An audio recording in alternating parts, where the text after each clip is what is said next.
In this video, we're going to explore one of animation's most misunderstood characters. Squidward Tentacles isn't just the grumpy neighbor who hates fun. He's something far more complex and honestly quite heartbreaking when you really examine his life. This is a character who represents something deeply relatable to anyone who's ever felt trapped, unappreciated, or like their dreams were slowly slipping away with each passing day. When SpongeBob SquarePants first premiered in 1999, most viewers saw Squidward as the antagonist, the obstacle standing between SpongeBob and his endless joy. Children watching the show often found him annoying, wondering why he couldn't just lighten up and have fun like everyone else. But as those same viewers grew older, something interesting happened. They started to see themselves in Squidward, and they understood his frustration, his exhaustion, his desperate attempts to find meaning in a world that seemed designed to crush his spirit at every turn. Steven Hillenburg designed Squidward specifically to be SpongeBob's foil, the grounded realist surrounded by absurdity. He chose an octopus for the character because, as Hillenburg explained, octopuses have such large bulbous heads, and since Squidward thinks he's an intellectual, it made sense to give him that prominent feature. The name Squidward came from combining squid with the common name Edward, though the character himself is actually an octopus, not a squid. According to Roger Bumpass, Squidward's voice actor, the name Octowood just didn't work. This fundamental misunderstanding of what he even is becomes almost poetic when you consider how thoroughly misunderstood Squidward is by everyone around him. Hillenburg drew Squidward with only 6 tentacles instead of the biologically accurate 8 because, as he stated, it was simply easier for animation to draw him with 6 legs instead of 8. This practical decision became part of the character's design, though Squidward has been shown with a full set of 8 tentacles in rare instances, like the live-action sequence in the episode Pressure. Voice actor Roger Bumpass brings incredible depth to the character, describing him as having evolved from a simple nasally monotone to expressing a wide spectrum of emotions, from sarcasm to frustration to complete apoplexy. Tom Kenny, SpongeBob's voice actor, and has mentioned watching Bumpass record and seeing his head literally turn red when Squidward reaches his breaking points, worried he might have an actual embolism from the intensity of the performance. That physical commitment to portraying genuine suffering speaks to how seriously the character's pain is taken, even in a comedy about talking sea creatures. What makes Squidward's story tragic isn't that bad things happen to him. Plenty of cartoon characters experience misfortune for comedic effect. What makes it tragic is the systematic, unrelenting nature of his suffering combined with his own awareness of it. Squidward knows he's unhappy. He knows his life isn't what he wanted it to be. He recognizes that he's surrounded by people who make his existence more difficult, and he's fully conscious that there seems to be no escape from any of it. That self-awareness transforms his story from simple slapstick into something that touches on genuine depression, crushed dreams, and the grinding reality of adult disappointment. Throughout the series' long run, Squidward has become increasingly sympathetic to audiences who've experienced their own versions of working dead-end jobs, dealing with difficult neighbors, or watching their artistic ambitions fail to materialize. He's the character who makes SpongeBob SquarePants work for adult viewers, providing a perspective that acknowledges life's hardships, even in Bikini Bottom's colorful underwater world. Without Squidward's cynicism and suffering, the show would be nothing but unexamined optimism. With him, and it becomes a surprisingly honest look at the gap between what we hope life will be and what it actually becomes. The genius of Squidward's character lies in how the show manages to make his suffering both comedic and genuinely sad, often simultaneously. You can laugh at him getting his face smashed or his clarinet destroyed, but there's always an undercurrent of real pathos. Here's someone who genuinely tries to better himself, to pursue culture and art, to maintain some dignity and sophistication in his life, and the universe consistently punishes him for it. It's funny until you realize it mirrors how many people feel about their own attempts to transcend their circumstances. As we explore Squidward's tragic life, we'll examine his background, his impossible work situation, his nightmarish neighbors, his failed artistic dreams, his toxic rivalry with Squilliam Fancyson, his deteriorating mental health, the physical abuse he endures, society's treatment of him, and why he remains trapped despite clearly deserving better. By the end, you'll understand why Squidward Tentacles isn't just a cartoon grouch, but one of animation's most honest portrayals of adult disappointment and the slow death of dreams. Who Squidward really is. The artist trapped in suburbia.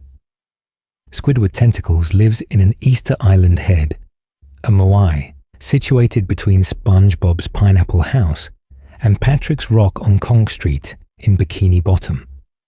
The house itself is interesting because it represents Squidward's attempts at sophistication and culture in a town that values neither. While his neighbors live in objects that fell from the surface, Squidward's home is a deliberate architectural choice, reflecting his desire for something more refined, more artistic, more meaningful than the accidental dwellings around him.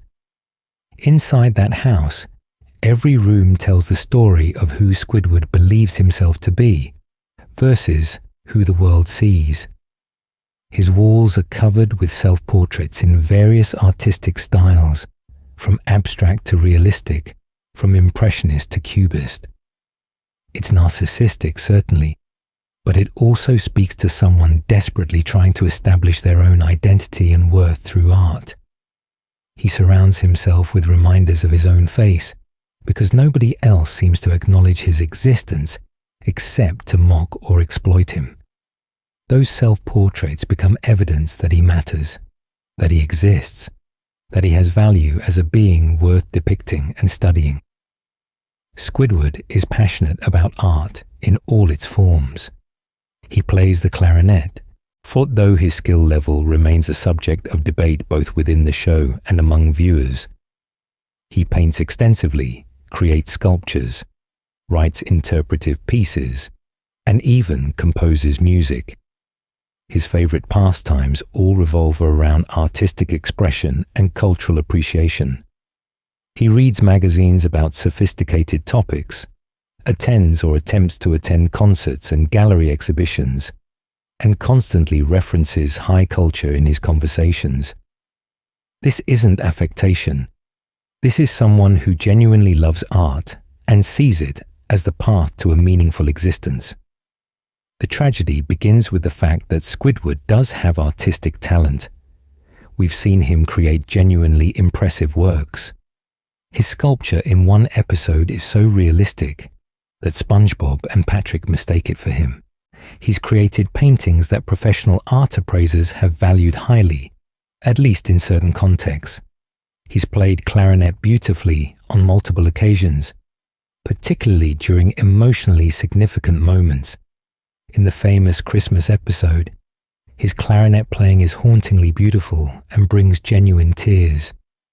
At the end of Band Geeks, he successfully conducts a marching band through an incredible halftime performance. The talent exists. The potential is there. But here's where things get complicated and sad. Squidward's talent is real but inconsistent, and his artistic vision rarely aligns with what others want to see or hear. His abstract paintings confuse people. His clarinet playing, while sometimes beautiful, often sounds genuinely terrible to everyone around him. His interpretive dance performances leave audiences baffled or horrified. He has the soul of an artist, but not necessarily the discipline, training, or perhaps even the objective skill to achieve the recognition he desperately craves. It's the worst possible combination. Enough talent to know what's possible, but not quite enough to actually achieve it. What makes this even more heartbreaking is that Squidward has apparently always been this way. Flashbacks show him as a young kazoo player in elementary school, convinced he's brilliant while his classmates literally flee from his music. In the episode Dunces and Dragons, we learn about his medieval ancestor Squidly Tentacles, who made a vow that if he could not learn to play the clarinet correctly, his 7th great-grandson would be cursed tenfold. A curse that appears to have manifested in Squidward's own musical struggles. Whether taken literally or as a metaphor for inherited inadequacy, this detail suggests Squidward's lack of artistic recognition isn't a recent development or the result of one bad break. The pattern has persisted across his entire life, and the show hints it might even be a generational issue. His personality reflects someone who's built elaborate defense mechanisms around this core wound.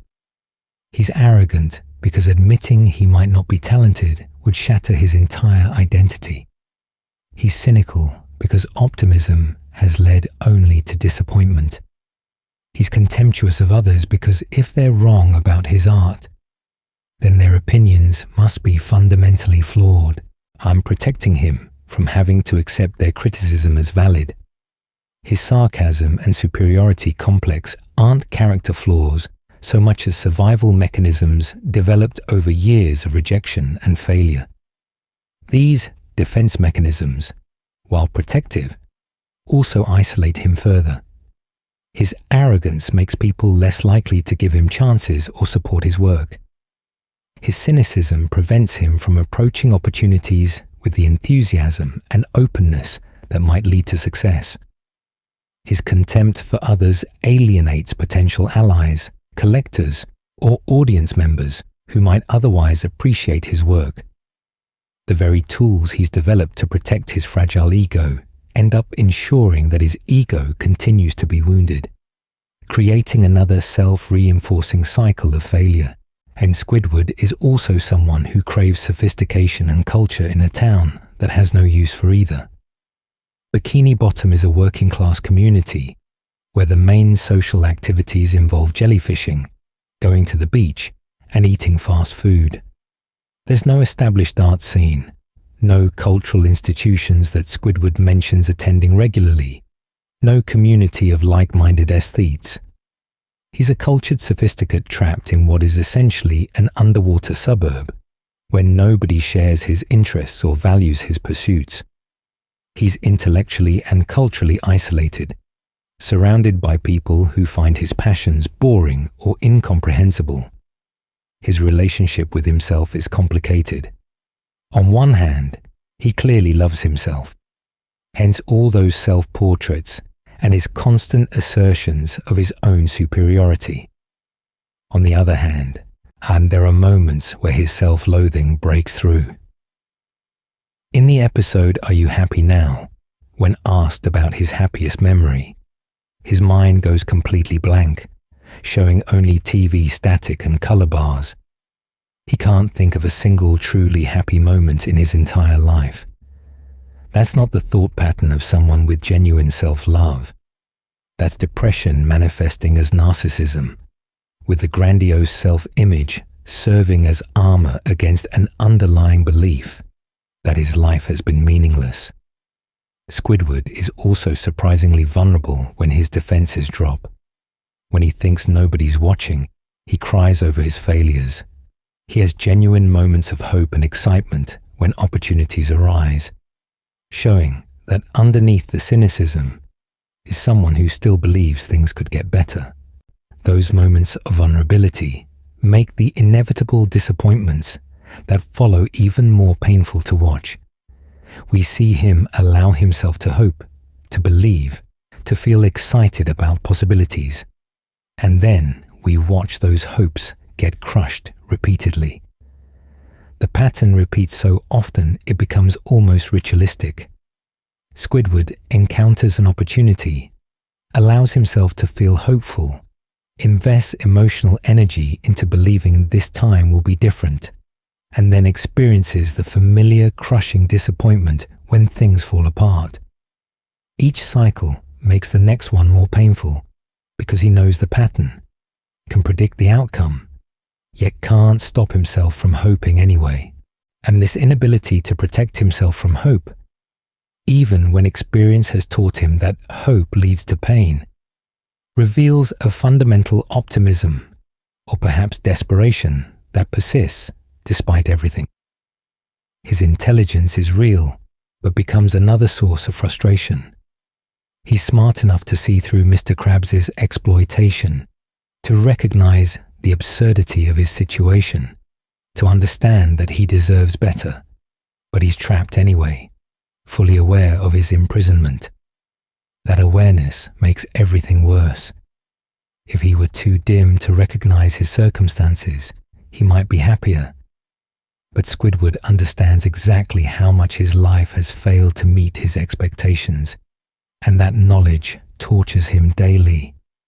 He can analyze his problems with perfect clarity but lacks the power or resources to solve them, it creating a special kind of hell where you can see the bars of your cage but can't find the key to unlock them. Physically, Squidward has been through absolute hell. His body has been crushed, exploded, dismembered, burned, frozen, and destroyed in every imaginable way throughout the series. While this is partly cartoon physics, it also represents the physical manifestation of his psychological battering. His body breaks down as often as his spirit does. The frequency of his physical injuries suggests someone who's constantly under assault from the world around him, whose very existence is marked by pain and destruction. When we meet Squidward, he's already decades into this life.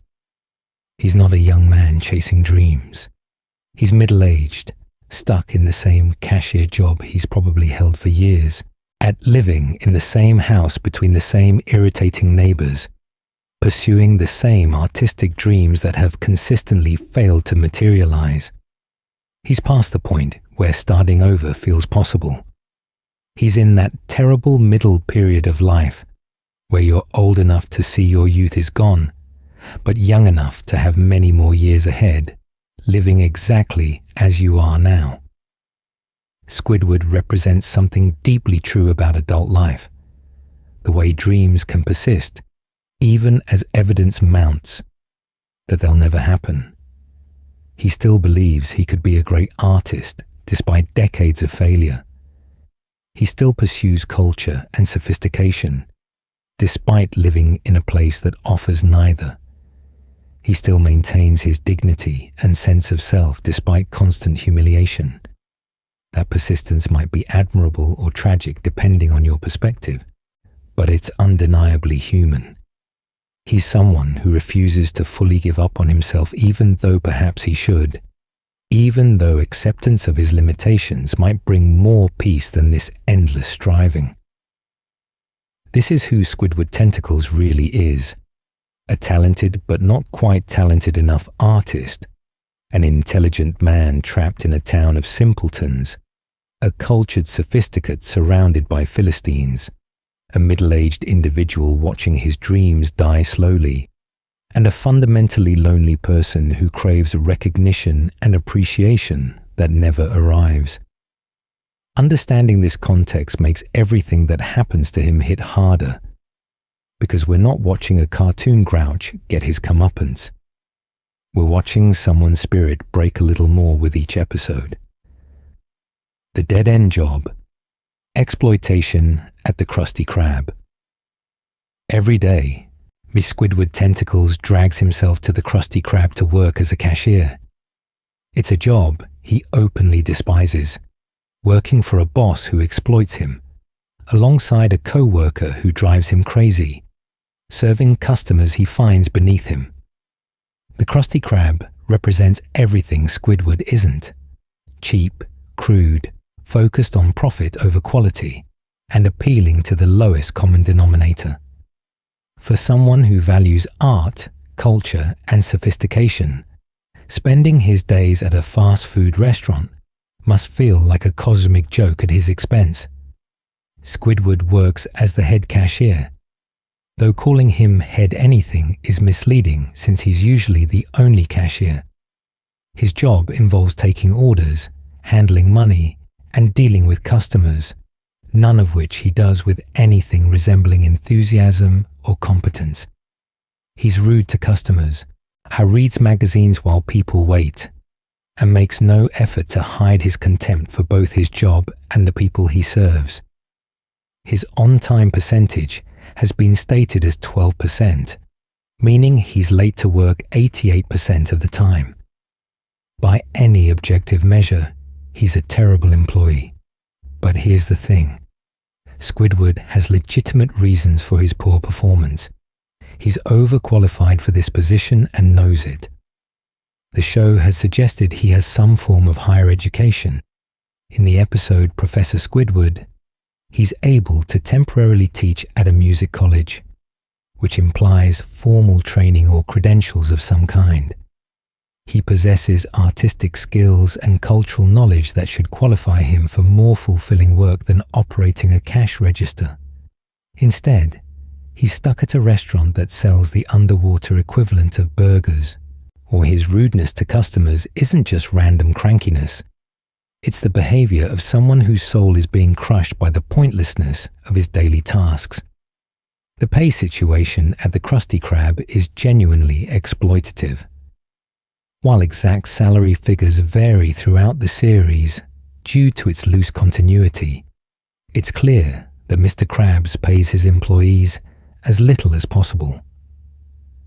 In the episode Big Pink Loser, SpongeBob mentions that when he first started working, he had to pay Mr. Krabs $100 an hour for the privilege of employment. While this was likely a temporary training arrangement and played for comedy, it establishes that Mr. Krabs views his employees as potential revenue sources rather than people deserving fair compensation. Squidward's wages are presumably better than that arrangement, but given Mr. Krabs' established cheapness throughout the series, we can reasonably infer they're still barely above minimum wage. The fact that Squidward can't afford to quit suggests he's living paycheck to paycheck, despite his modest lifestyle.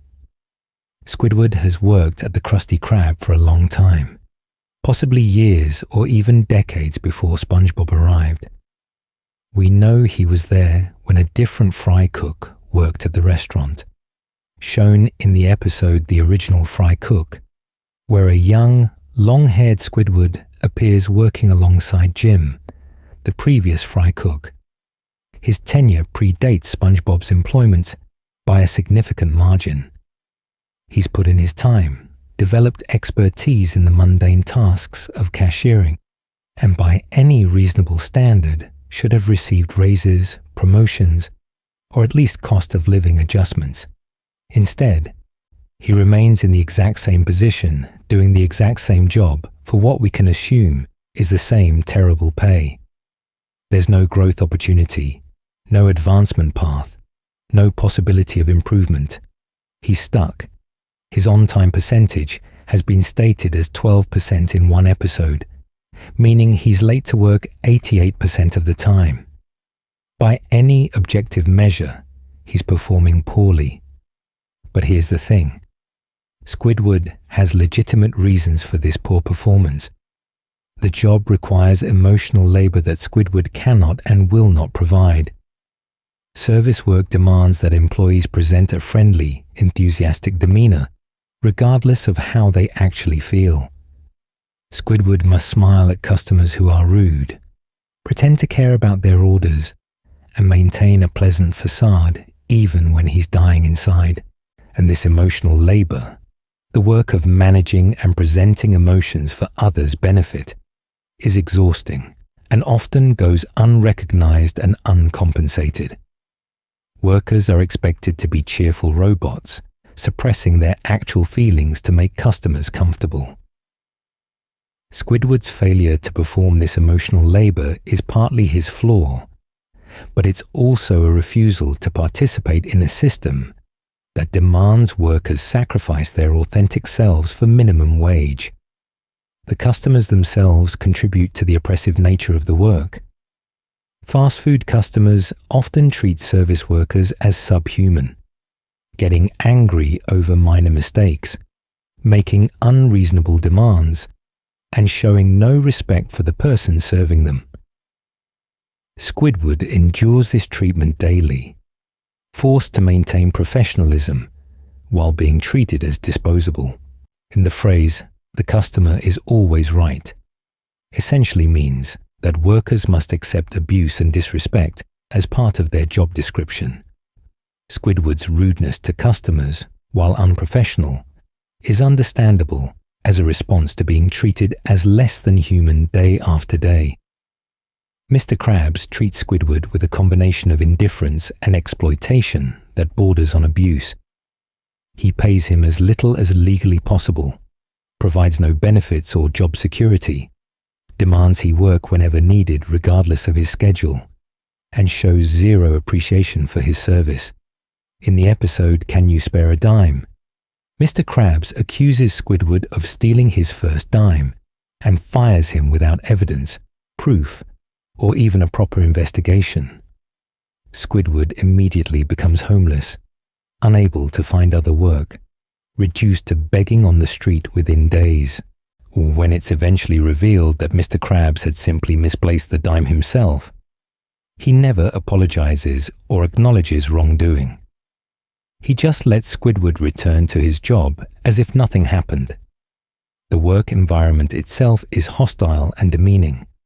Squidward has to deal with SpongeBob's constant cheerfulness and boundary-violating behavior.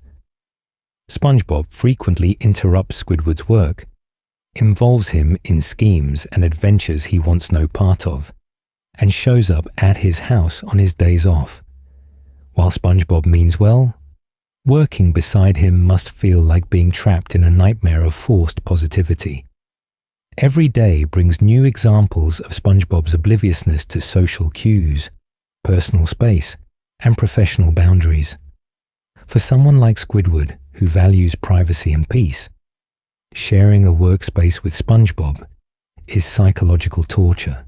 And the customers are no better. They're often rude, demanding, and disrespectful. They complain about wait times, criticize the service, and treat Squidward like he's invisible or interchangeable. Some of them actively mock him when they see his art or hear his music. The job requires him to maintain a pleasant demeanor while serving people who don't see him as a person worthy of basic courtesy. Every transaction reinforces that he's a service worker, someone whose job is to be subservient to others regardless of how they treat him. Squidward has tried to quit numerous times throughout the series. In Can You Spare a Dime?, he storms out after being falsely accused of theft. In other episodes, he threatens to quit when things get particularly bad. But he always ends up back at the Krusty Krab, sometimes within the same episode. And the reason is devastatingly simple. He has no other options. Despite his artistic ambitions and superior attitude, Squidward can't find better employment. The job market in Bikini Bottom apparently has nothing to offer him. His resume after 17 plus years shows only one skill: cashier at a fast food restaurant. That's not the foundation for a career change. The episode Goodbye, Krabby Patty demonstrates this reality explicitly. When Squidward finds himself officially fired, he tries to pursue his dreams, only to discover that nobody will hire him for anything better. As one version of events in the series suggests, he needs more on his resume than nearly 2 decades as a cashier to qualify for the creative positions he desires. He eventually has to seek employment at places far beneath his aspirations just to have any income at all. His dependence on this terrible job becomes clear. Without it, He has nothing. No prospects, no savings, no safety net. The psychological toll of this situation can't be overstated. Squidward wakes up every day knowing he'll spend hours doing work he finds meaningless, serving people he doesn't respect, working for a boss who exploits him, alongside a co-worker who torments him with kindness. He knows this won't change. He knows he'll be doing this same job next week, next month, next year, possibly until he's too old to work. That knowledge weighs on him constantly. You can see it in his posture, hear it in his voice, feel it in every bitter comment and exasperated sigh. The Krusty Krab also represents the death of Squidward's dreams in a very literal way. Every hour he spends there is an hour he's not spending on his art, his music, his creative pursuits. The job drains his energy, leaves him exhausted, and provides no mental stimulation or emotional satisfaction. When he gets home after a shift, he's too tired to paint or practice clarinet with full enthusiasm. The job doesn't just fail to support his artistic ambitions, it actively undermines them by consuming his time and destroying his spirit day after day. There's also the humiliation factor. Squidward considers himself sophisticated and cultured, superior to those around him. Yet he works at a place where people order Krabby Patties and Coral Cola. His daily reality contradicts his self-image so fundamentally that maintaining his ego requires constant mental gymnastics. He has to tell himself that he's only working there temporarily, that his art will eventually free him, and that this situation is beneath him but won't last forever. But with each passing year, those reassurances ring more hollow. The contrast between Squidward and SpongeBob at work makes everything worse. SpongeBob loves his job, finds it fulfilling, wins Employee of the Month consistently, and receives recognition for his excellence. Squidward does none of these things. He's the worst employee at a terrible job. Watching his co-worker receive praise and awards for doing the same basic tasks in the same oppressive environment. It's not just that Squidward's job is bad, it's that someone right next to him finds the same job wonderful, highlighting that maybe the problem is partially Squidward himself. Mr. Krabs shows favoritism towards SpongeBob that must drive Squidward insane. When SpongeBob gets fired in one episode, Mr. Krabs immediately realizes the restaurant can't function without him and desperately wants him back. When Squidward gets fired or quits, Mr. Krabs shows no concern whatsoever. Squidward is replaceable, while SpongeBob is essential. That sends a clear message about Squidward's value to the organization. Functionally zero. He could be replaced tomorrow and nobody would care. The job also traps Squidward in a cycle of negative reinforcement. He hates the job, so he performs poorly. His poor performance means no raises or advancement. Without more money, he can't afford to quit or take time off to pursue other opportunities. Without other opportunities, he's stuck at the Krusty Krab. The worse he feels about the job, the worse he performs, ensuring his situation never improves. It's a spiral with no bottom, grinding him down continuously. And what makes this even sadder is that Squidward sometimes tries to take pride in his work, to find meaning even in this dead-end job. When he's temporarily put in charge, he takes the responsibility seriously. When customers compliment him, he briefly lights up with pleasure at being appreciated. He's not entirely dead inside. Part of him still wants to do well, to be valued, to matter. But those moments are always fleeting, quickly crushed by the return to his normal, miserable routine. The Krusty Krab represents the American dream turned nightmare. Work hard, move up, achieve success. That's the promise. But Squidward has worked at the same place for years with no advancement, no recognition, and no path forward. He's living proof that hard work doesn't guarantee anything, that showing up every day doesn't mean you'll be rewarded, and that sometimes you can do everything right and still end up stuck in a terrible situation with no escape. His dead-end job isn't just a personal failure. It's an indictment of a system that treats workers as disposable while demanding their loyalty and best efforts. The neighbors from hell, living between chaos and stupidity. If Squidward's job is his daily torture, his home life is his nightly nightmare. His house sits directly between SpongeBob's pineapple and Patrick's rock, meaning he's constantly sandwiched between two sources of noise, chaos, and invasion of privacy. For someone who values quiet, solitude, and peace to pursue his artistic interests, this living situation is specifically designed to maximize his misery. SpongeBob SquarePants is the primary source of Squidward's domestic suffering. SpongeBob is cheerful and optimistic, energetic, and completely oblivious to social boundaries. He considers Squidward his best friend, despite overwhelming evidence that Squidward wants nothing to do with him. This fundamental mismatch, SpongeBob viewing Squidward as a friend, while Squidward views SpongeBob as an annoyance, creates a tragic dynamic where SpongeBob's attempts at kindness become acts of torture. SpongeBob shows up at Squidward's house uninvited constantly. He knocks on the door at all hours seeking companionship, help, or just to share his enthusiasm about something. He doesn't respect Squidward's desire for privacy or solitude.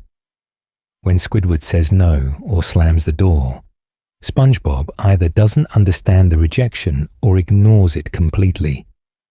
He'll return seconds later with the same request, forcing Squidward to reject him over and over, and it's exhausting and demoralizing, like trying to have a conversation with someone who doesn't speak your language. The noise is relentless. SpongeBob laughs constantly, that distinctive high-pitched giggle that penetrates walls. He and Patrick play loudly outside, often directly in front of Squidward's house. They participate in activities that create chaos, bubbles floating everywhere, jellyfishing nets whooshing past, loud exclamations of joy. For someone trying to practice clarinet or enjoy quiet contemplation, it's like living next to a playground that never closes. Patrick Star adds another layer of difficulty. While less actively intrusive than SpongeBob, Patrick's stupidity creates constant problems. He does things that defy logic and safety, causing property damage and creating dangerous situations. And he's broken into Squidward's house, damaged his belongings, and participated in activities that have destroyed parts of Squidward's home. Patrick's complete lack of intelligence or awareness means you can't reason with him, can't explain why his behavior is problematic, can't negotiate for peace. He simply doesn't have the cognitive capacity to understand why Squidward might be upset. The property damage alone would drive anyone to madness. Throughout the series, Squidward's house has been destroyed, damaged, invaded, and defiled countless times, usually due to SpongeBob and Patrick's activities. His garden gets trampled, his walls get broken, his belongings get destroyed. In some episodes, his entire house gets obliterated, reduced to rubble. While it always reconstructs itself due to cartoon logic, the pattern remains. Squidward can't maintain his home's integrity because his neighbors keep destroying it. The lack of boundaries is perhaps the most psychologically damaging aspect. SpongeBob and Patrick don't seem to understand that Squidward's home is his private space, that his time is his own, that he has the right to say no to their requests. They treat his house as an extension of their playground, entering without permission, using his belongings, and acting like his refusal to participate in their activities is puzzling rather than entirely reasonable. Squidward has tried everything to escape them. In the episode Squidville, he moves to Tentacle Acres, a planned community specifically designed for people just like him. Sophisticated, artistic, clarinet-playing octopuses who value peace, culture, and refined living. And when he first arrives, it seems absolutely perfect. Everyone is calm and measured in their behavior. They're all refined and interested in the same pursuits he enjoys. There's a clarinet trio playing beautiful music that he can join without being mocked. People are reading sophisticated magazines and discussing intellectual topics.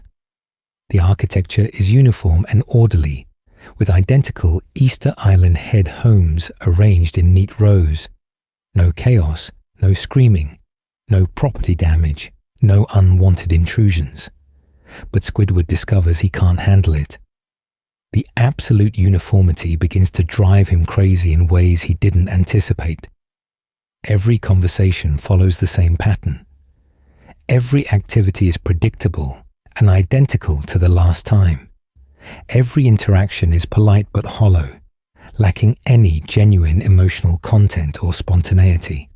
Without something to push against, without the chaos to define himself in opposition to, without the conflict that has shaped his identity for so long, he becomes unmoored and begins to lose his sense of self.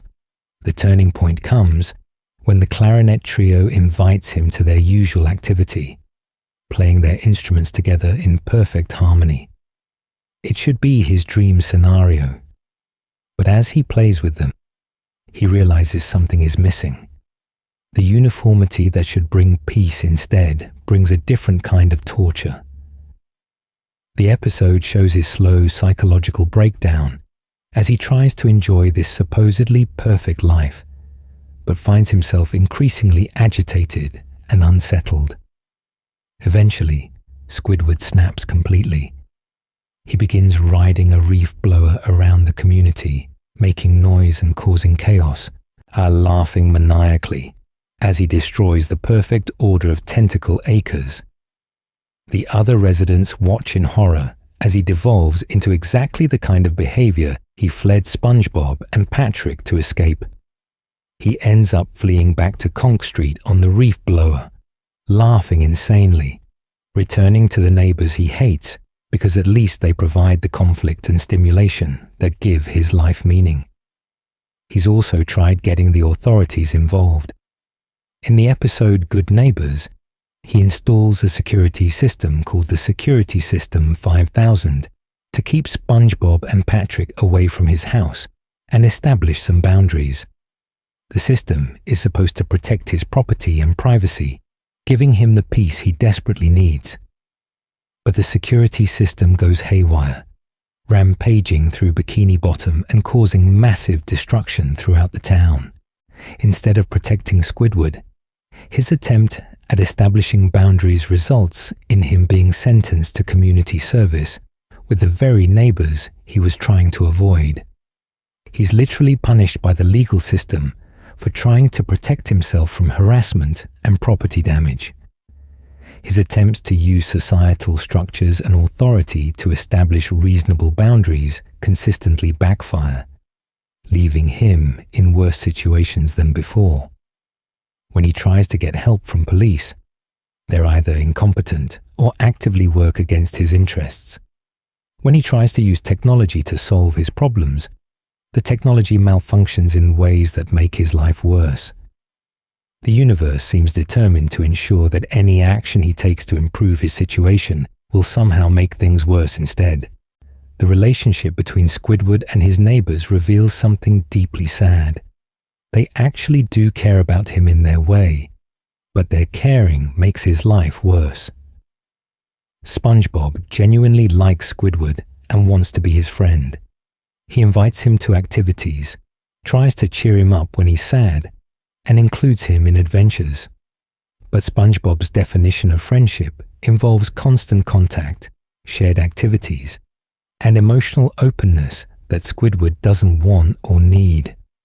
SpongeBob's love language is quality time and acts of service, while Squidward's is being left completely alone. There's tragedy in watching SpongeBob's hurt when Squidward rejects him. SpongeBob doesn't understand why Squidward doesn't want to be friends. He takes the rejection personally, gets sad, and tries even harder to connect, creating a vicious cycle. If SpongeBob were malicious or didn't care, Squidward could hate him cleanly. But SpongeBob means well, which makes Squidward's situation more complicated.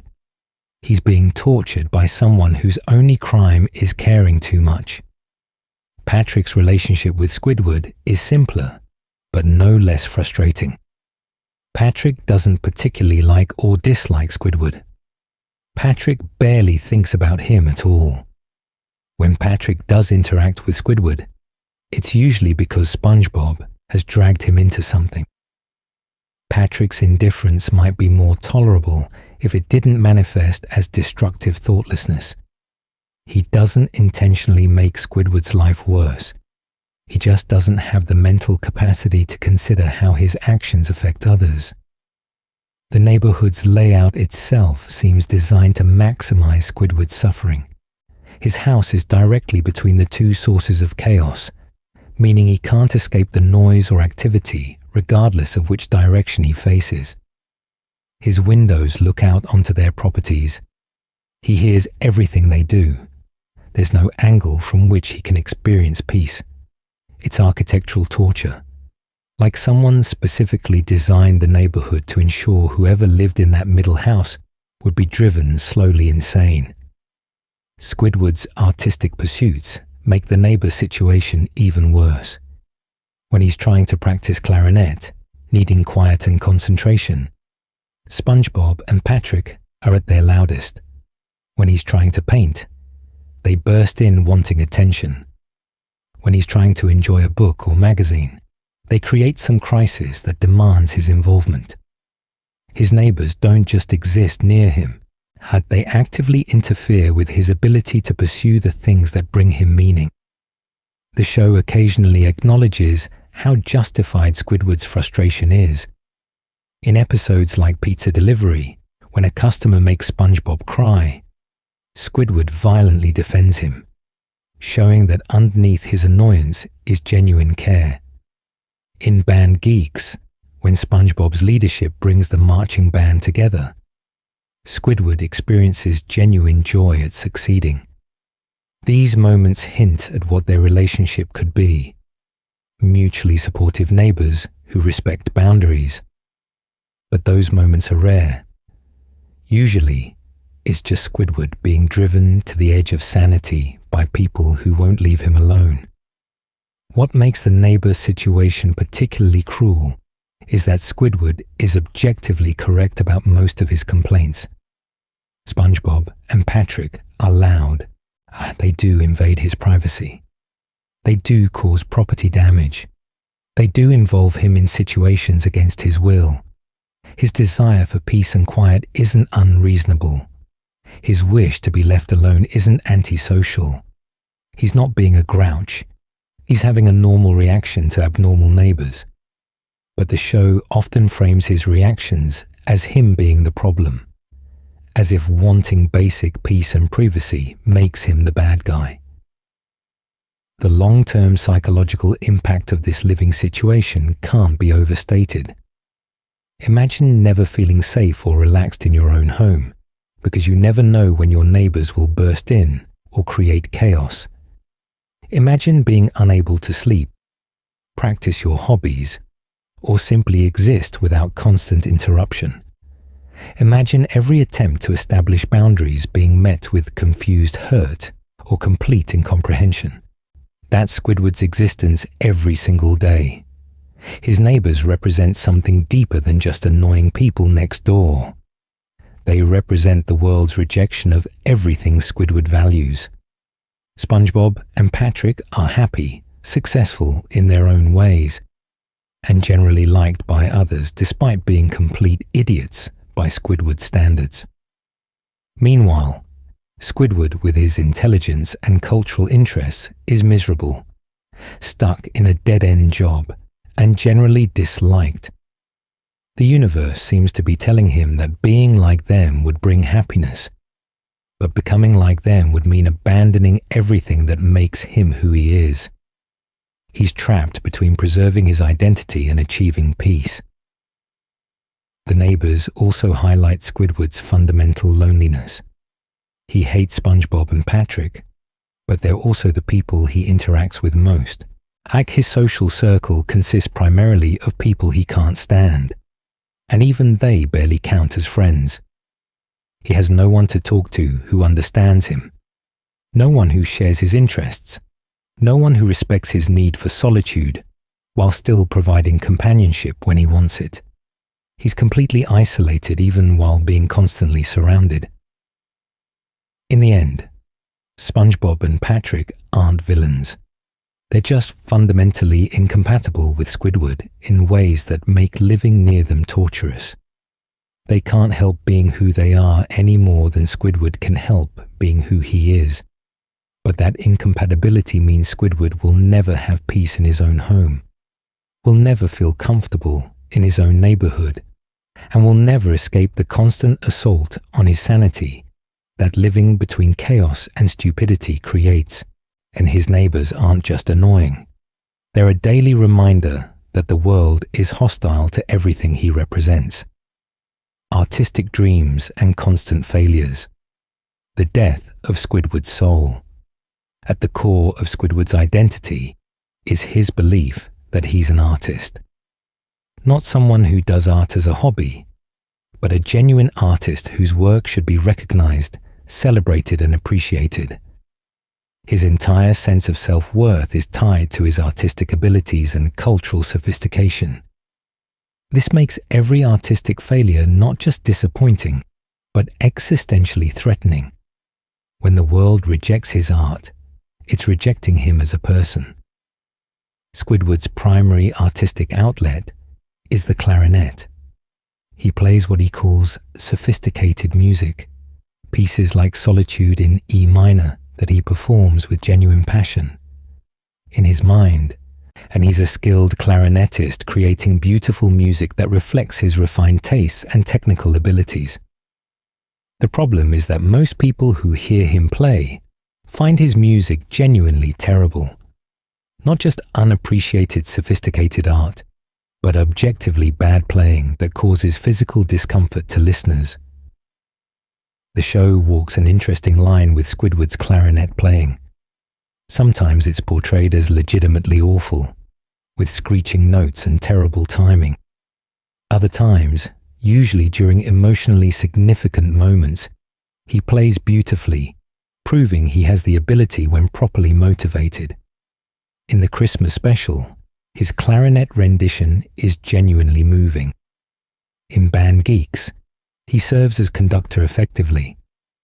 This inconsistency suggests that Squidward's main problem isn't complete lack of talent, but rather lack of discipline or training, or perhaps the right opportunities to showcase his skills. But most of the time, people hate his music. Neighbors complain about the noise when he practices. Audience members boo him at recitals.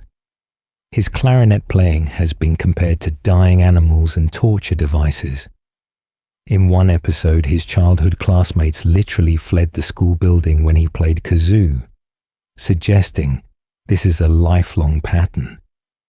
Even his own medieval ancestor was cursed because of poor clarinet playing, as if the universe itself has decided the Tentacles family is musically cursed. His painting faces similar rejection. Squidward creates prolifically, filling his house with artwork that he considers sophisticated and meaningful. His favorite subjects are self-portraits, which he paints in every possible artistic style imaginable. There's Squidward as abstract art, as impressionism, as cubism, as realism, as surrealism. Every surface in his home displays his face in different artistic interpretations, a constant reminder to himself that he matters, that he exists, that he's worthy of being captured in art. This obsessive self-portraiture could be read as narcissism, but it might also represent something sadder. A desperate attempt to validate his own existence when nobody else acknowledges his worth. The most famous piece is Bold and Brash, an abstract painting that Squidward considers his masterpiece. It shows him in a simplified, colourful style with exaggerated features, his large nose prominent, his body reduced to essential shapes and bold colours. When he tries to show it in an art class in the episode Artist Unknown, and the instructor takes one look and delivers one of the series' most memorable lines, declaring it belongs in the trash. The phrase bold and brash, more like belongs in the trash, has become one of the series' most memorable quotes, perfectly encapsulating how Squidward's art is received.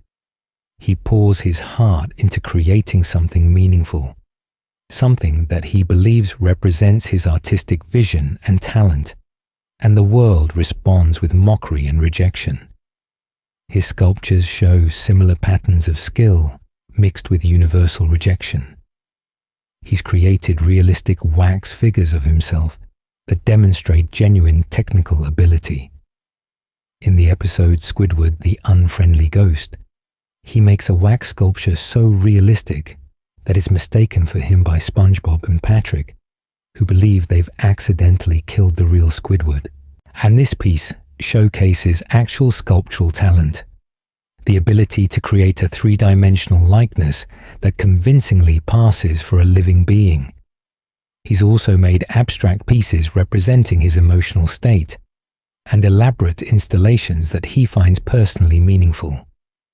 The technical skill is often present, but public reception remains consistently negative.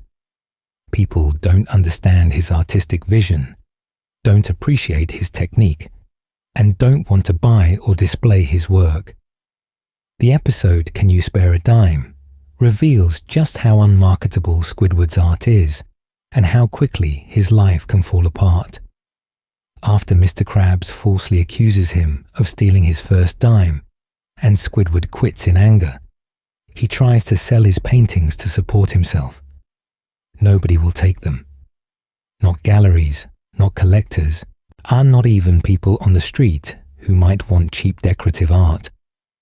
His artistic output, which represents years of practice and creative expression, has literally zero commercial value in Bikini Bottom's economy.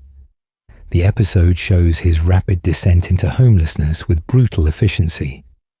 Within what appears to be days or weeks, Squidward is sitting in a cardboard box on the street, begging passers-by to spare a dime. He's lost his home, lost his possessions, and has been reduced to hoping for spare change from strangers. When SpongeBob finds him, Squidward is clearly embarrassed about his situation, but also desperate enough to accept help from someone he normally can't stand. The most devastating detail comes when Squidward mentions that he had to eat his paintings because nobody would take them. Think about what that means. He tried to sell his artwork to buy food, failed completely, and then literally consumed the art itself because he had no other options. The metaphor is crushing. His artistic dreams were so devoid of value that they couldn't even sustain his physical body, and he had to destroy years of creative work just to survive another day. The rectangular shapes visible in his stomach after he's eaten the paintings become a visual representation of his dreams literally being digested and destroyed. Squidward also pursues interpretive dance, another art form that leaves audiences baffled. His dance performances involve movements he finds meaningful and expressive, but viewers see as bizarre, pretentious, or incomprehensible. He once won a dance competition by cheating, using SpongeBob inside his clothes to create the actual movement. When he tries to dance on his own, the results are disastrous. His body isn't suited for the movements he envisions. His artistic vision doesn't translate into actual choreography, and audiences can't connect with what he's trying to express. his writing faces similar problems. In episodes where he tries to compose music, write plays, or create other textual art, the results are typically terrible and poorly received. His creative vision doesn't translate successfully into any medium. He's an artist without an art, someone with the soul of a creator, but not the execution to match. What makes all this rejection particularly cruel is that Squidward occasionally receives genuine recognition, only to have it snatched away. In one episode, an art appraiser says his paintings could be worth money, but only if Squidward himself were dead, making him literally worth more deceased than alive. In another episode, his sculpture gets displayed in a museum, but only for a performance artist to melt it with a flamethrower while everyone applauds. The universe shows him what success could look like, then immediately destroys it before his eyes. The episode Out of the Picture takes this cruelty to an extreme. Mr. Krabs discovers that Squidward's art will become valuable only after Squidward dies. He then spends the episode trying to kill Squidward to cash in on the paintings. Squidward's artistic worth is tied to his death, a savage commentary on how artists are often only appreciated after they can no longer benefit from that appreciation, or the message is clear. Squidward's art has no value while he's alive to create more of it, or enjoy recognition. Squidward's artistic failures are compounded by watching others succeed where he fails. SpongeBob creates art that people love, despite having no training or technique. Patrick's simple, childlike drawings get praised while Squidward's sophisticated pieces get ridiculed. The townspeople attend concerts and appreciate music that Squidward finds crude. The world doesn't just reject his art, it embraces exactly the kind of unsophisticated, simple work that he despises, suggesting that perhaps sophistication itself is the problem. His art school experiences add another layer of sadness.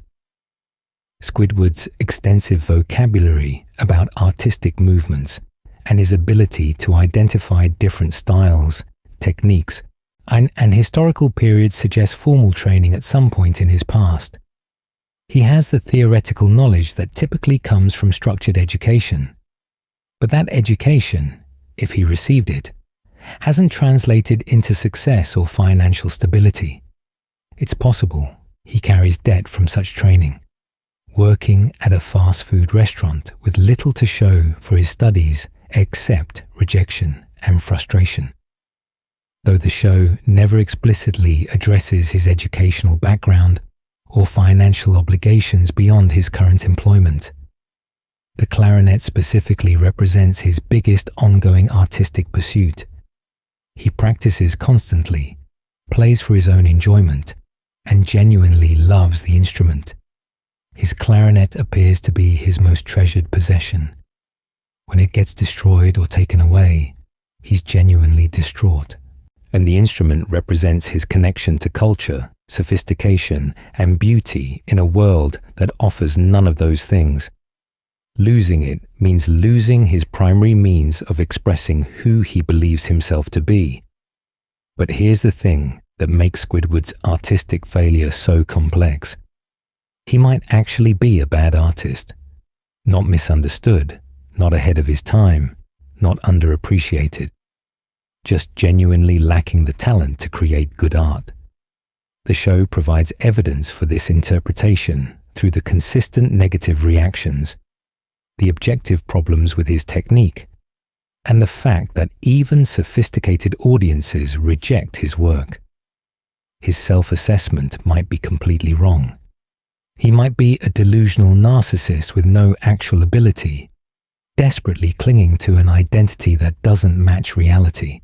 Or maybe he's a decent artist in a town that can't appreciate sophisticated art.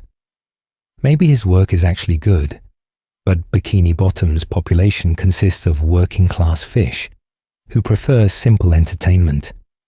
Maybe he's pearls before swine, genuinely talented, but performing for an audience that can't comprehend what he's offering. The show deliberately keeps this ambiguous, letting viewers decide whether to sympathize with an unappreciated genius or a delusional hack. What's not ambiguous is how much Squidward's artistic failures hurt him. Every rejection chips away at his sense of self. Every cruel comment cuts deeper than it would for someone whose identity wasn't so tied to their art. Every reminder that nobody wants what he creates reinforces that maybe he has no value at all. If he's not an artist, if his work doesn't matter, if his years of practice and creation have produced nothing of worth, then what is he? Just a cashier at a fast food restaurant who plays clarinet badly. That possibility is so terrifying that he can't accept it. So he keeps creating, keeps performing, keeps insisting he's talented despite overwhelming evidence to the contrary. His artistic dreams represent something universal. The gap between who we think we are and who we actually are. Squidward sees himself as sophisticated, talented, and worthy of recognition. The world sees him as pretentious, mediocre, and annoying. One of those perspectives must be wrong, but Squidward can't afford to consider that it might be his own. His entire identity depends on believing he's an artist. Without that belief, he's nothing but a failure who wasted his life pursuing something he was never good at. The death of Squidward's artistic dreams isn't a single dramatic moment, but a slow erosion over years of rejection. Each failed performance, each mocked painting, each clarinet practice session that sends neighbors fleeing, kills a little more of his hope.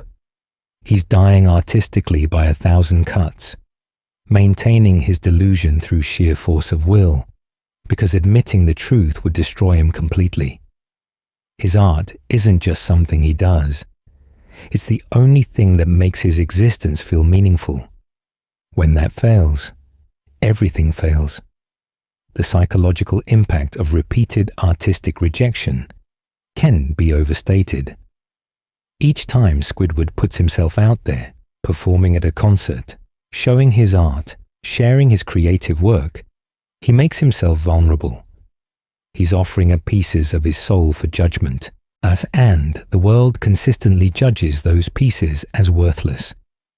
This creates a feedback loop where the act of creating becomes increasingly painful. The joy that art should bring gets tainted by anticipation of rejection. Eventually, the process of creation itself becomes associated with trauma and humiliation. What's particularly cruel is that Squidward can't stop creating even when it hurts. The artistic urge is too fundamental to his identity. He needs to express himself, needs to create beauty, needs to believe he has something worthwhile to contribute to the world. Suppressing that need would be like suppressing the need to breathe. So he continues creating, continues putting himself out there, and continues setting himself up for rejection, because the alternative, accepting that he's not an artist, would mean accepting that his entire life has been a waste. The relationship between his artistic identity and his mental health is complex and bidirectional. His failures as an artist contribute to his depression, giving him concrete evidence that he's worthless and his dreams are impossible. But his depression also undermines his artistic efforts, making it harder to create good work and present it effectively. Someone who's chronically depressed can't perform at their best, can't project the confidence that might sell their work, can't maintain the discipline needed to develop their skills fully. His mental illness and artistic failure feed each other in a cycle that becomes increasingly difficult to break. Squilliam Fancyson, the mirror of what could have been. If Squidward needed a reminder of his failures, fate provided one in the form of Squilliam Fancyson III. Squilliam is everything Squidward wants to be. Successful, wealthy, accomplished, and genuinely recognized for his talents. They went to high school together, competed in band class, and apparently had similar starting points. But while Squidward ended up working at a fast food restaurant living between idiots, Squilliam became a wealthy, successful band leader with his own music school, fancy mansion, private yacht, private island, private helicopter, and apparently everything money can buy. Squilliam looks almost identical to Squidward except for one crucial difference: his unibrow. That single distinguishing feature becomes symbolic of how little separates success from failure. They're the same species, similar appearance, comparable background, yet their lives couldn't be more different. Squilliam has everything Squidward dreams about, making every interaction between them a painful reminder of what Squidward's life could have been if something had gone differently. Their rivalry dates back to band class in high school, suggesting decades of competition and comparison. Squilliam mentions that Squidward was voted most likely to suck eggs, indicating that even in high school, Squidward was perceived as a loser, while Squilliam was presumably thriving. This wasn't a rivalry that developed in adulthood. It's been going on for most of Squidward's life. For decades, Squilliam has been succeeding while Squidward has been failing, and both of them know it. And what makes Squilliam particularly cruel is that he doesn't just passively have a better life. He actively flaunts it in Squidward's face. He calls Squidward specifically to brag about his accomplishments, his wealth, and his success. He name-drops his possessions, his achievements, and his social status. He knows exactly how to hurt Squidward by highlighting the gap between their respective lives. His cruelty is sophisticated and deliberate, designed to maximize Squidward's pain and humiliation. In the famous Band Geeks episode, Squilliam calls Squidward and mentions that he's leading a band that was supposed to play at the Bubble Bowl, a prestigious venue. He casually suggests that maybe Squidward's band could fill in, knowing full well that Squidward doesn't have a band. When Squidward, in a moment of desperation and pride, insists that he does have a band, Squilliam seems delighted at the opportunity to watch Squidward humiliate himself publicly. He's not just successful, he actively wants Squidward to fail spectacularly. This episode becomes significant because it's one of the few times Squidward genuinely succeeds at something, through what can only be described as a miracle, largely thanks to SpongeBob's motivational speech bringing everyone together.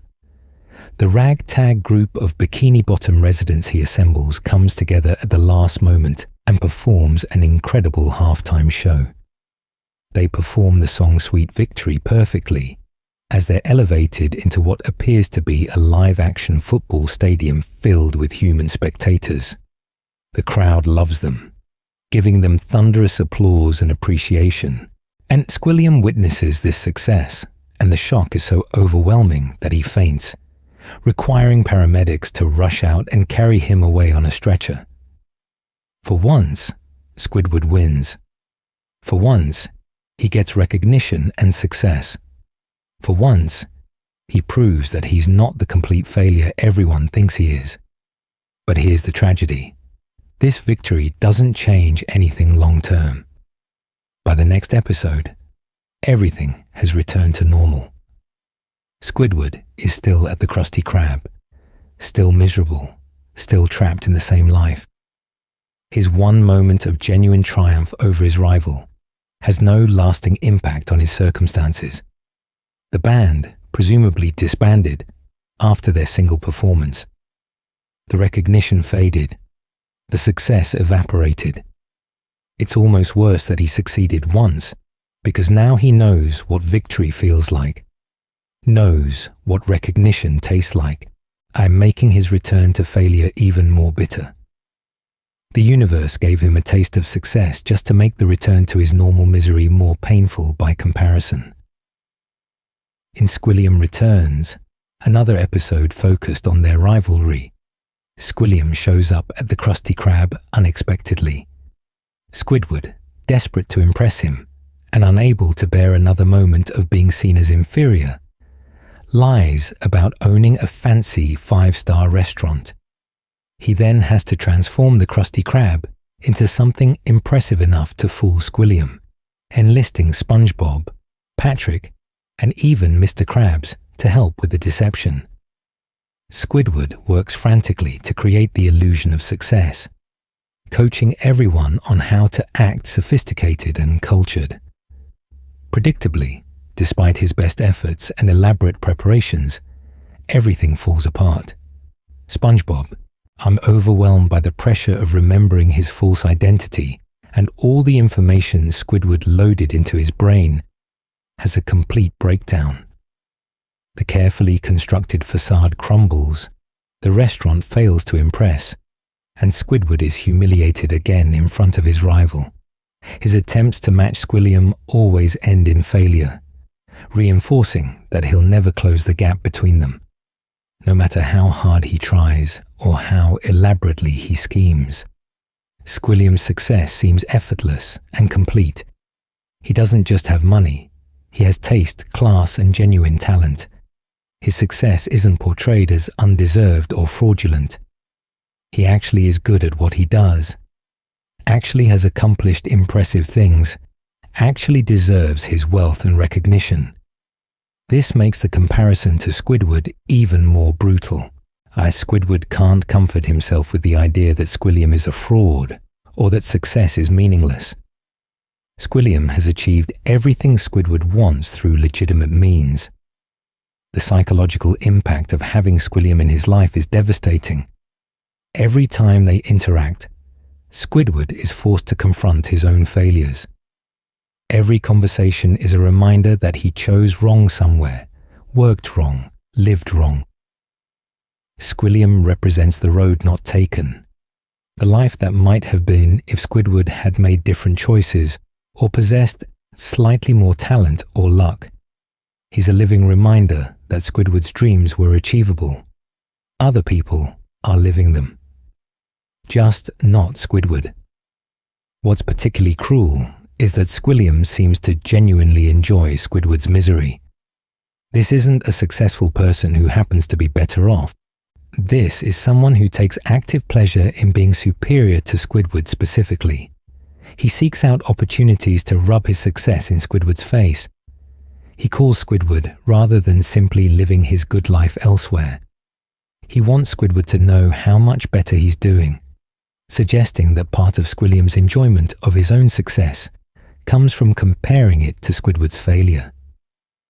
Some viewers have speculated that Squidward and Squilliam might have been more than just rivals in high school, possibly former friends or even romantic partners, though the show never explicitly explores this. The intensity of their connection and Squilliam's seemingly obsessive need to prove himself superior to specifically Squidward suggest deeper history beyond simple high school band class rivalry. If they were close once, which is purely speculative based on their dynamic, that would make their current relationship even sadder. Squidward wouldn't just be watching a stranger succeed, he'd be watching someone who knew him intimately, who understood his dreams and aspirations, achieve everything Squidward wanted while Squidward got nothing.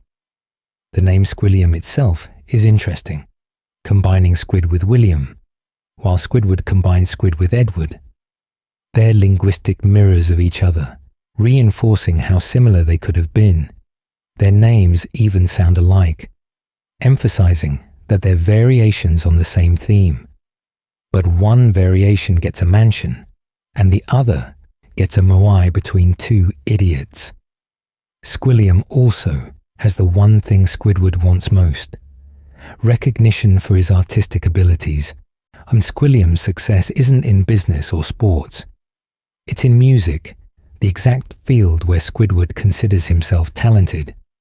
Squilliam achieved the artistic recognition that Squidward desperately craves. He's not just richer, he's successfully doing what Squidward has failed at his entire life. The rivalry isn't about money or general success. It's specifically about artistic validation. The few times Squidward does impress Squilliam are revealing. When the band performs well in Band Geeks, Squilliam literally faints, suggesting that Squidward succeeding is so shocking and unexpected that Squilliam's body can't handle it. Squilliam's entire identity might be built on being better than Squidward, meaning Squidward's success threatens Squilliam's self-concept, just as Squilliam's success threatens Squidward's. They're locked in a toxic dynamic where each needs the other to fail in order to feel good about themselves. What's especially painful is how rare Squilliam's appearances are. He doesn't show up constantly. He appears occasionally, just often enough to remind Squidward of his failures, without being so present that Squidward could get used to it or develop coping mechanisms. Each appearance is a fresh wound, a new reminder delivered precisely when Squidward might have started to feel okay about his life. The timing ensures maximum damage. Squilliam represents something deeply true about human psychology. We measure our success relative to others, particularly people we consider similar to ourselves. Squidward doesn't compare himself to obviously different people like SpongeBob or Patrick. He compares himself to Squilliam, aka someone who theoretically should be his peer, but has massively outperformed him. That comparison destroys his self-worth more effectively than any other aspect of his life, because it proves that his failures aren't inevitable or unavoidable. Someone exactly like him succeeded. Therefore, his failure is personal, not circumstantial. The mirror that Squilliam holds up shows Squidward not just what he lacks, but what he'll never have. At their age, life paths are mostly determined. Squidward isn't going to suddenly become successful, wealthy, and accomplished.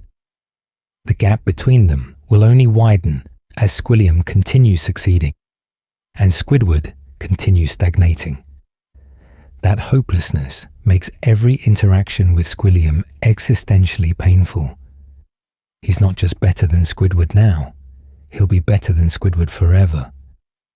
In the end, Squilliam Fancyson is more than a rival or enemy. He's a constant reminder of everything Squidward isn't and will never be. He's proof that Squidward's dreams were possible, but that Squidward personally failed to achieve them. He represents the life that Squidward might have had, making Squidward's actual life feel even worse by comparison. Every appearance is a psychological assault that reinforces Squidward's deepest fears, that he's a failure, that his life is meaningless, and that he'll never escape the trap he's in. If Squidward needed an embodiment of his own inadequacy, Squilliam Fancyson is exactly that, and the universe has ensured they keep running into each other so Squidward can never forget it. Moments of hope destroyed. When the universe says, no one of the cruelest aspects of Squidward's life is the pattern of hope followed by crushing disappointment, the universe occasionally gives him glimpses of what happiness or success could feel like, then immediately snatches it away, leaving him worse off than if he'd never hoped at all. These moments of destroyed hope accumulate over the series, each one adding to his despair and reinforcing his cynical worldview. Band Geeks represents perhaps the most significant example. After assembling a marching band and seeing them fail spectacularly during practice, Squidward gives up completely. He tearfully tells everyone thanks for nothing and accepts that he's going to be humiliated at the Bubble Bowl. But then, and through some miraculous combination of SpongeBob's speech and genuine effort from the participants, the band comes together perfectly.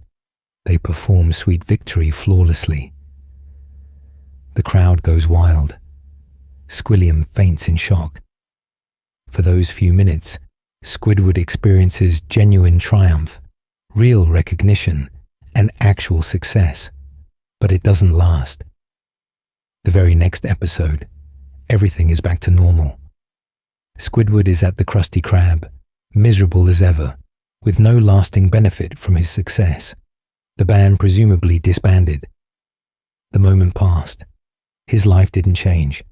The success was so temporary that it might as well not have happened, except that now he knows what success feels like, making his return to failure even more bitter. The show gave him a taste of what he's missing, then took it away and trapped him back in his regular life.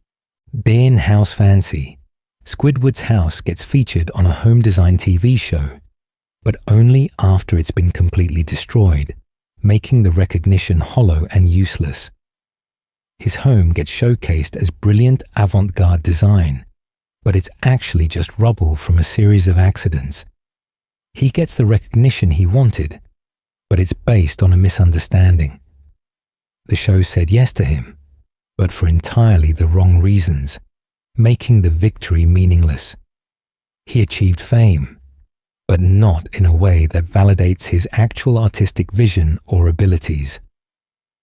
The episode Artist Unknown shows Squidward teaching an art class and discovering that SpongeBob has natural artistic talent. For a moment, Squidward thinks he's found his calling as a teacher, able to guide someone with raw ability. But SpongeBob's talent proves to be accidental, and the class ends with Squidward's own art, including his head sculpture, being destroyed. His brief moment as a recognized instructor ends with even his physical appearance being defaced, as SpongeBob accidentally transforms the sculpture into something grotesque. Squidville offers one of the most interesting examples of destroyed hope. Squidward moves to Tentacle Acres, a planned community entirely populated by people exactly like him. Everyone is an octopus who plays clarinet, enjoys art, and values peace and quiet. Initially, it seems perfect. He can finally be among his own kind, appreciated and understood. But he quickly discovers that this paradise is its own hell. The uniformity drives him insane. Every conversation is the same. Every activity is predictable. He realizes he needs something to push against, some chaos to define himself in opposition to. The place that should have been his dream becomes a nightmare of sameness, and he flees back to the situation he was trying to escape. In Squid's day off, Squidward finally gets the opportunity to relax, while still technically being in charge of the Krusty Krab. He should be able to enjoy his day off, but his anxiety about SpongeBob ruining everything makes relaxation impossible. He keeps imagining disasters, keeps checking on SpongeBob, and works himself into such a frenzy that he becomes unable to enjoy his freedom. The day off becomes worse than working, destroying the relief and rest he should have experienced. The Christmas special Christmas Who shows Squidward refusing to participate in holiday festivities, mocking everyone's excitement about Santa Claus. But when SpongeBob gives him a gift anyway, a homemade sculpture, Squidward's heart grows and he experiences genuine warmth and joy. He plays his clarinet beautifully for the town, bringing them together through music. For those moments, he's happy, generous, and appreciated. But the next episode, he's back to being his usual miserable self, as if the character development and emotional growth never happened. The show let him experience joy and connection, then reset him back to misery. In Opposite Day, Squidward tries to sell his house by pretending that SpongeBob and Patrick don't exist as terrible neighbors. His plan seems like it might work, giving him the hope of finally escaping his living situation. But SpongeBob and Patrick, trying to be helpful by acting like Squidward, actually end up destroying his house and ruining the sale. His chance at escape is destroyed by the very people he's trying to escape from, and their interference is motivated by wanting to help him. His hope of moving away is crushed, while everyone thinks they're being supportive. Culture Shock shows Squidward organizing a talent show at the Krusty Krab, with himself as the star performer. He imagines getting recognition for his interpretive dance, finally having an audience that appreciates his art. But the crowd boos him off stage, and SpongeBob's spontaneous mop performance gets thunderous applause.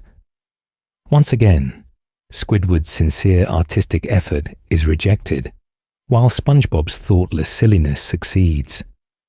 His hope for artistic recognition is destroyed while he watches someone with no training or ambition receive the praise he desperately wanted. In Suction Cup Symphony, Squidward composes a full orchestral piece, pouring his heart and talent into creating serious music. When he arrives to conduct it, SpongeBob and Patrick keep interrupting, destroying his concentration and ruining his chance to hear his work performed properly.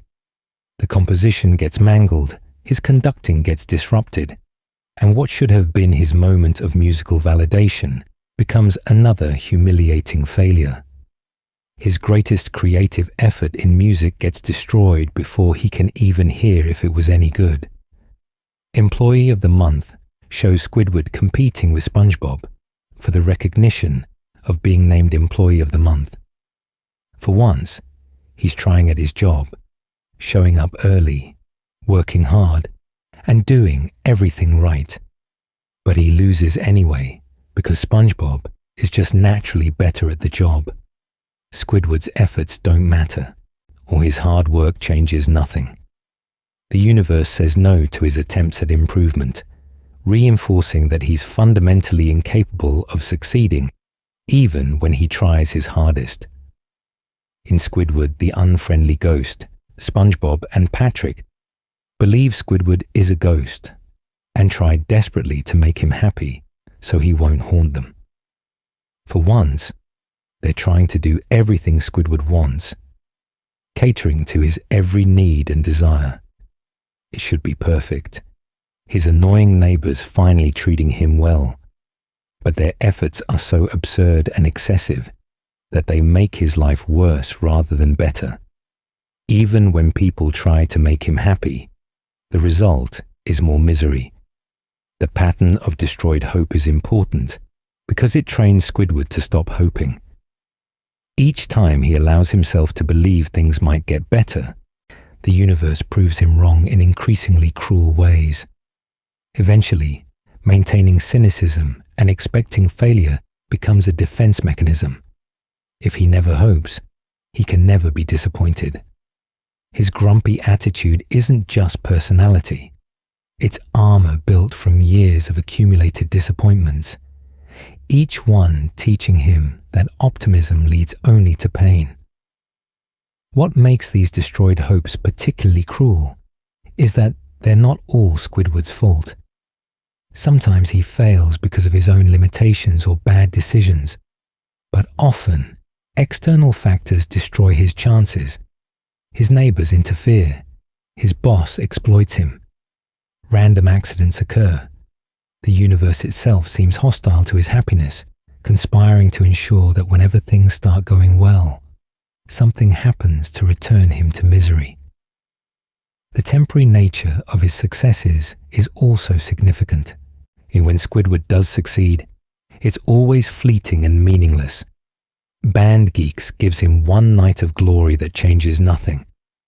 House Fancy gives him recognition based on a misunderstanding. Christmas, who shows him being happy and generous for a single episode. The show seems unable or unwilling to let Squidward have lasting happiness or success. His character exists to suffer, so even victories must be temporary, so he can return to his designated role as the miserable neighbor.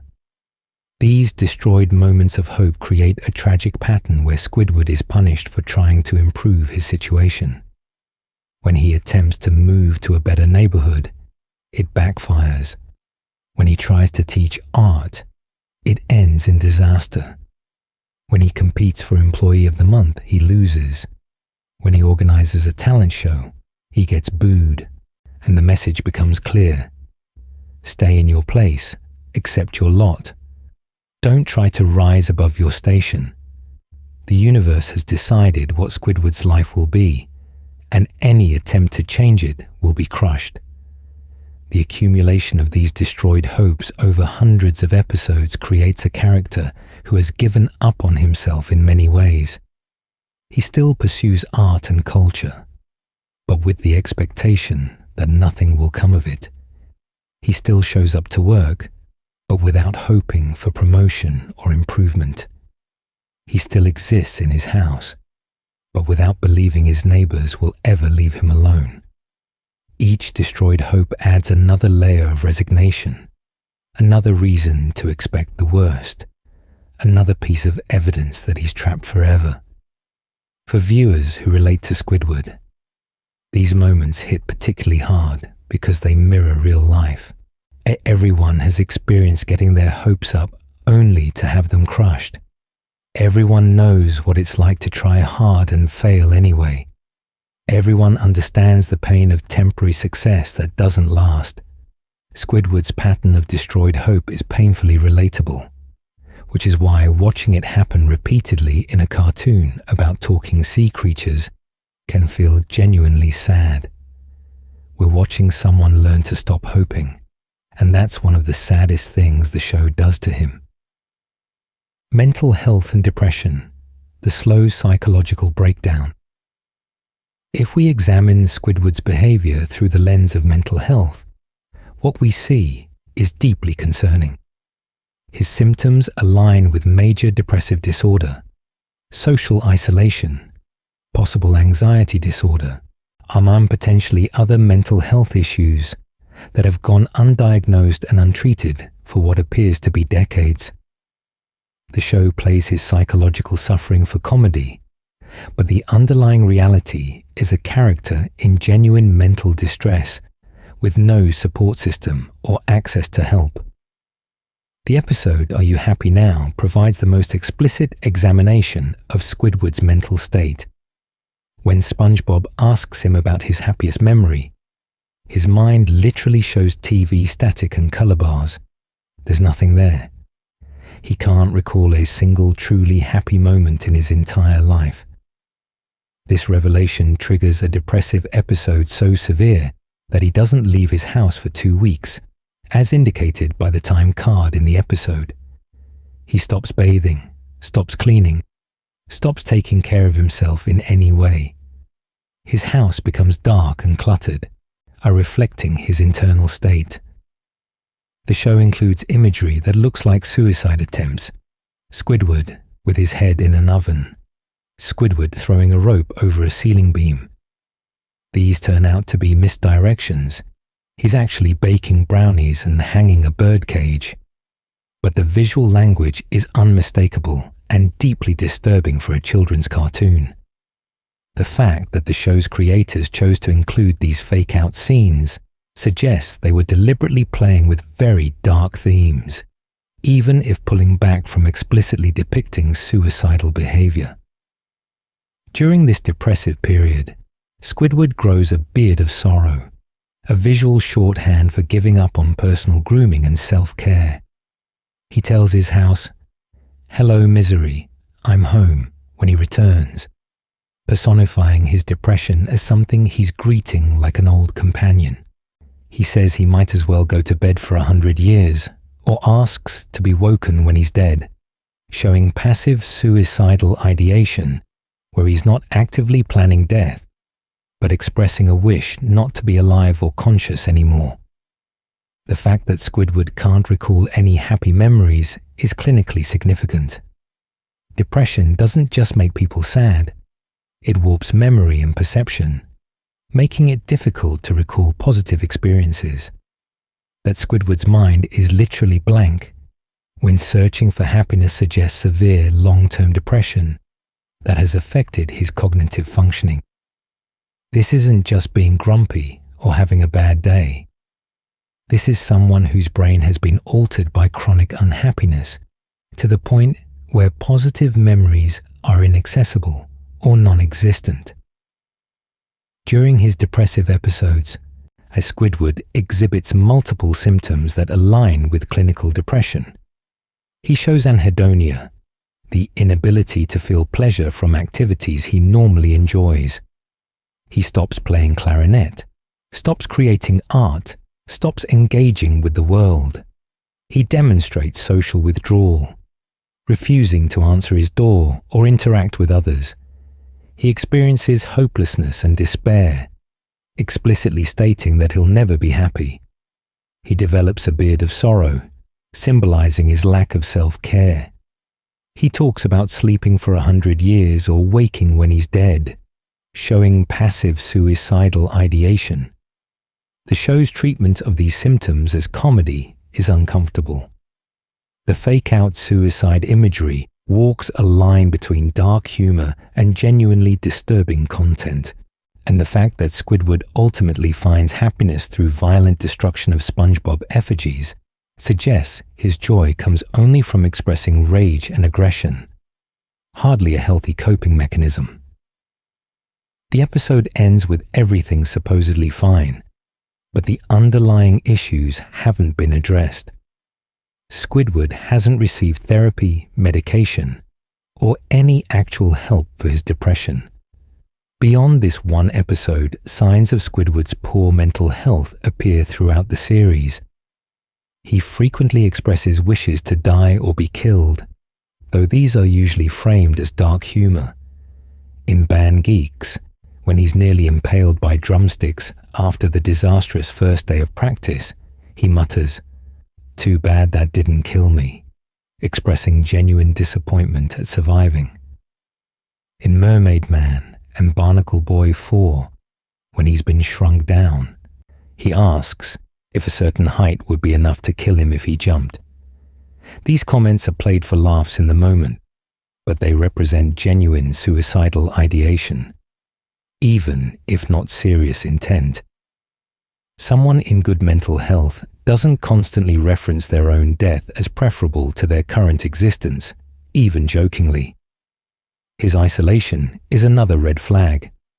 Squidward has no close friends and no romantic relationships that we see develop meaningfully. While his mother appears occasionally in the series, suggesting some family connection exists, she's never shown providing him with substantial emotional support or helping him through his struggles.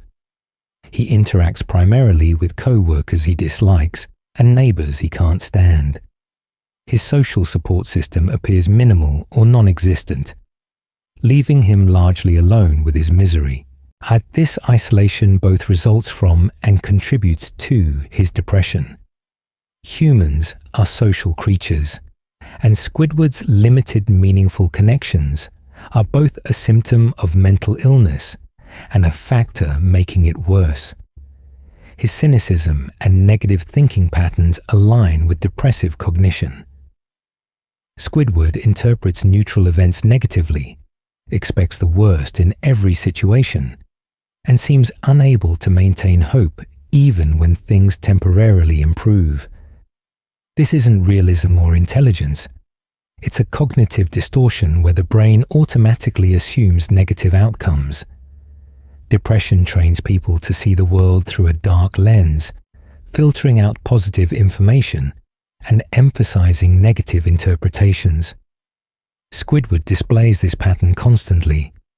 His inability to experience joy from others' happiness also indicates depression. When SpongeBob is joyful or Patrick is having fun, Squidward feels worse, not better. He's unable to share in others' positive emotions, instead experiencing their happiness as a reminder of his own misery. This anhedonia extends to his inability to enjoy his few victories. Even when he succeeds, he can't maintain the positive feeling for long before returning to baseline misery. Squidward's attempts at self-soothing are concerning. He turns to his clarinet, an art not for genuine joy, but as desperate attempts to prove his worth or escape his reality. When these fail to provide relief, he has no other coping mechanisms. He doesn't exercise, meditate, seek social support, or engage in proven methods of managing depression. His only strategy is avoidance.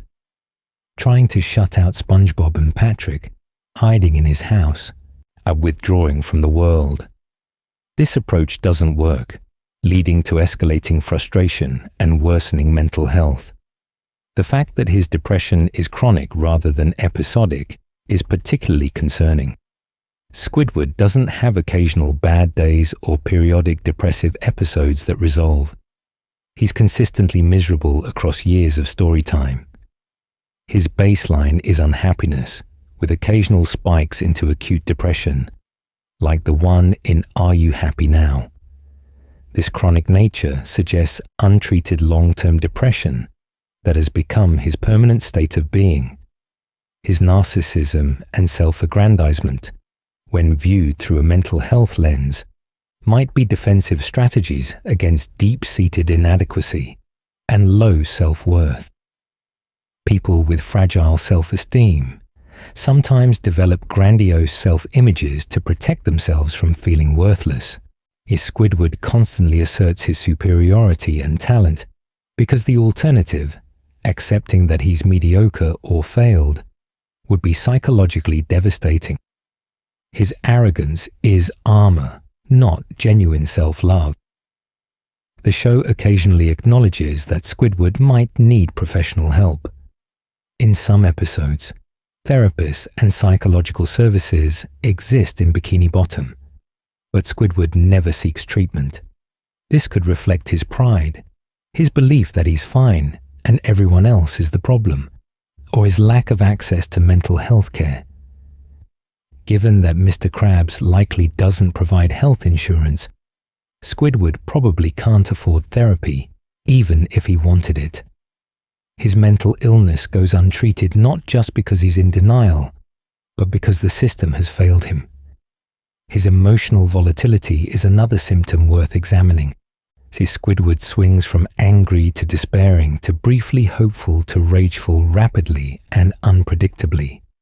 His emotional regulation is poor, suggesting either that depression has affected his mood stability or that he has additional mental health issues like anxiety or mood disorders.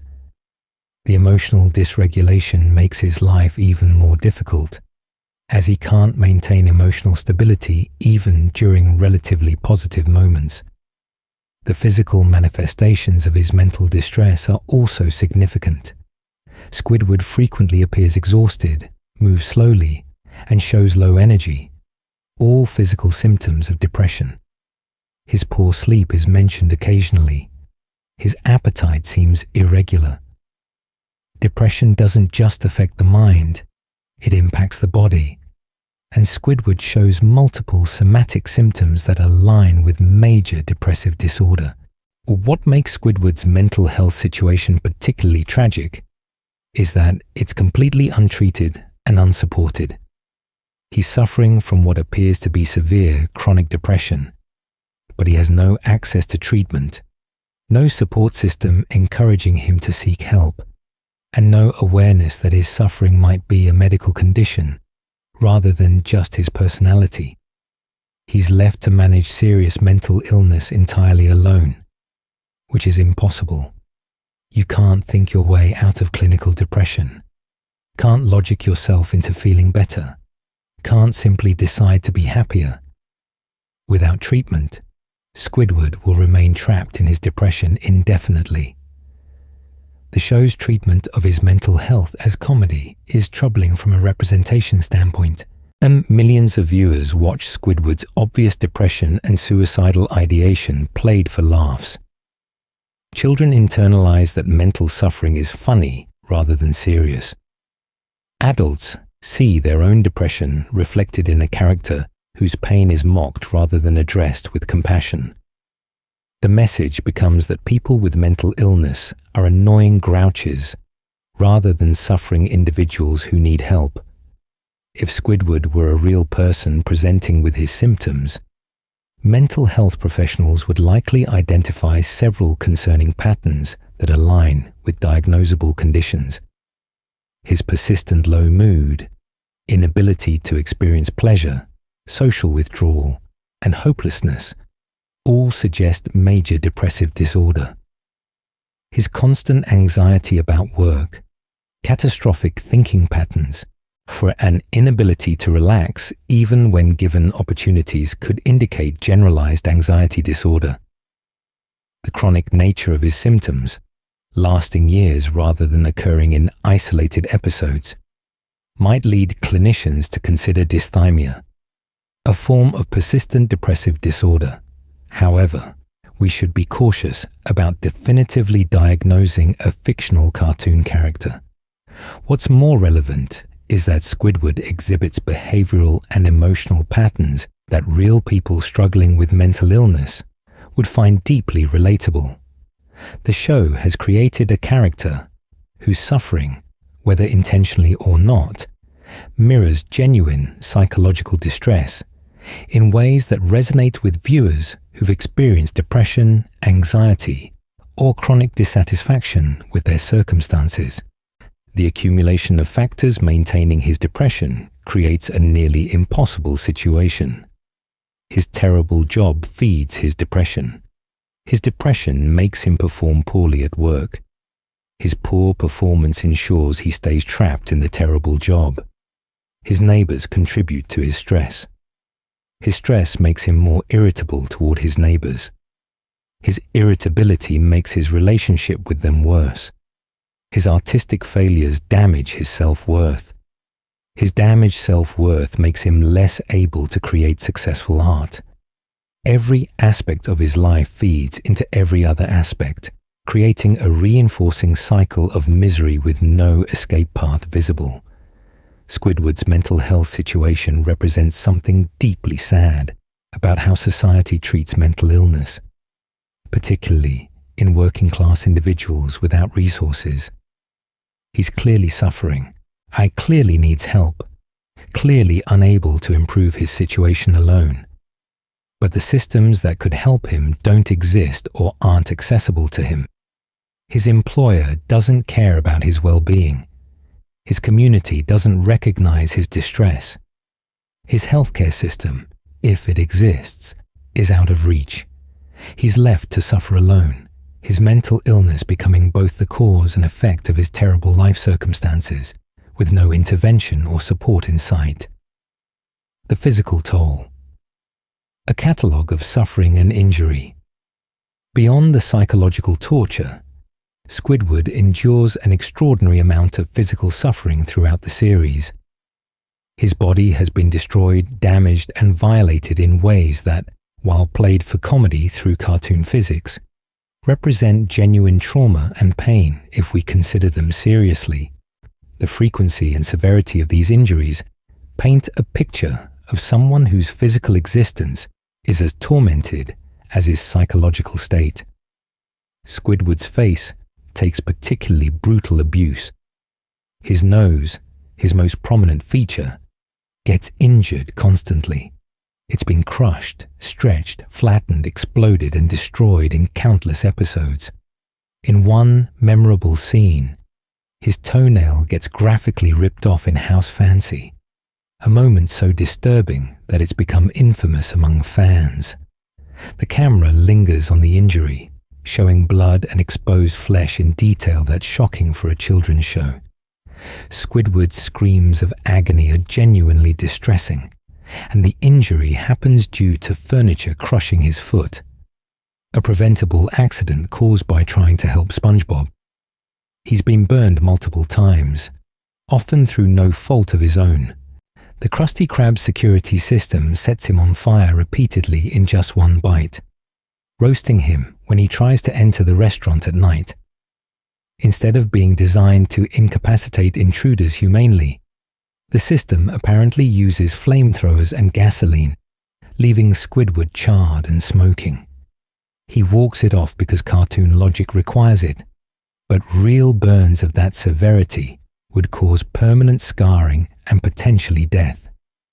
Squidward has exploded on multiple occasions. Sometimes he falls off cliffs and explodes upon impact. Other times, his body literally inflates and bursts. In one episode, his attempt to exercise ends with him riding a bike off a cliff, hitting every rock on the way down, and exploding at the bottom. His body reforms afterward, but the implication is that his physical form has been completely destroyed. The pain of that experience, if translated to reality, would be unimaginable. He's been electrocuted, frozen, boiled, and subjected to various extreme temperatures that should kill him. When he's frozen in the episode SB-129, he experiences 2,000 years pass while trapped in ice, aware but unable to move or interact with the world. The psychological trauma of that experience alone should be incapacitating. Upon thawing, he's briefly surrounded by robots and strange future technology before being sent to the past, then to a void called nowhere, where he experiences complete isolation. His body and mind are subjected to experiences that would break anyone. His tentacles have been mangled, tied in knots, ripped off, and used against him. In various episodes, his own body parts become weapons or constraints used by others. His tentacles get wrapped around things, stuck in machinery, or caught in awkward positions that cause obvious pain. The flexibility that should be an advantage becomes a vulnerability as his body gets contorted in ways that cause injury. In some episodes, his limbs are explicitly torn from his body, leaving him temporarily dismembered before cartoon logic reassembles him. Squidward has been eaten alive multiple times. Various creatures have consumed him whole, meaning he experiences being inside another being's digestive system. While he always escapes relatively unscathed, the trauma of being eaten would be horrific. Being inside something's mouth, feeling teeth and tongue, being swallowed into darkness, experiencing digestive acids. Even if not shown explicitly, these events would cause severe psychological trauma. The repeated nature of these incidents suggests they've become normalized in his life, which itself is disturbing. Most people experience being eaten exactly 0 times. Squidward has gone through it enough that it's just another thing that happens to him. His house being destroyed represents not just property damage, but violation of his only safe space. The home is where he keeps his art, his clarinet, his self-portraits, everything that defines his identity. When it gets destroyed, everything he values gets destroyed with it. While the house magically rebuilds itself by the next episode, the violation remains. He can't feel safe in a home that gets regularly demolished by his neighbor's antics or cosmic accidents. Medical care in Bikini Bottom seems either non-existent or ineffective for Squidward's injuries. When he's badly hurt, he sometimes goes to the hospital, but often he just has to deal with injuries on his own. There's no indication he receives proper treatment or recovery time. His body is expected to function normally immediately after severe trauma, meaning he never gets to heal properly either physically or psychologically. The injuries aren't just random accidents. Often, they result from others' actions or negligence. SpongeBob and Patrick create situations that hurt Squidward. Mr. Krabs puts him in dangerous positions. Customers cause accidents that injure him. The environment itself seems hostile to his continued existence. His suffering isn't just bad luck. The universe conspires to hurt him repeatedly through both deliberate and accidental means. What makes the physical suffering particularly cruel is how it's distributed, and Squidward experiences injury far more frequently than other characters. While everyone in the show faces cartoon violence, Squidward seems to absorb a disproportionate amount of physical trauma. He's the universe's punching bag, existing to suffer physically as well as emotionally. The physical abuse reinforces his psychological torture, creating a complete package of suffering across all aspects of his existence. His body also ages and deteriorates normally despite the cartoon physics. He's middle-aged and not in great shape.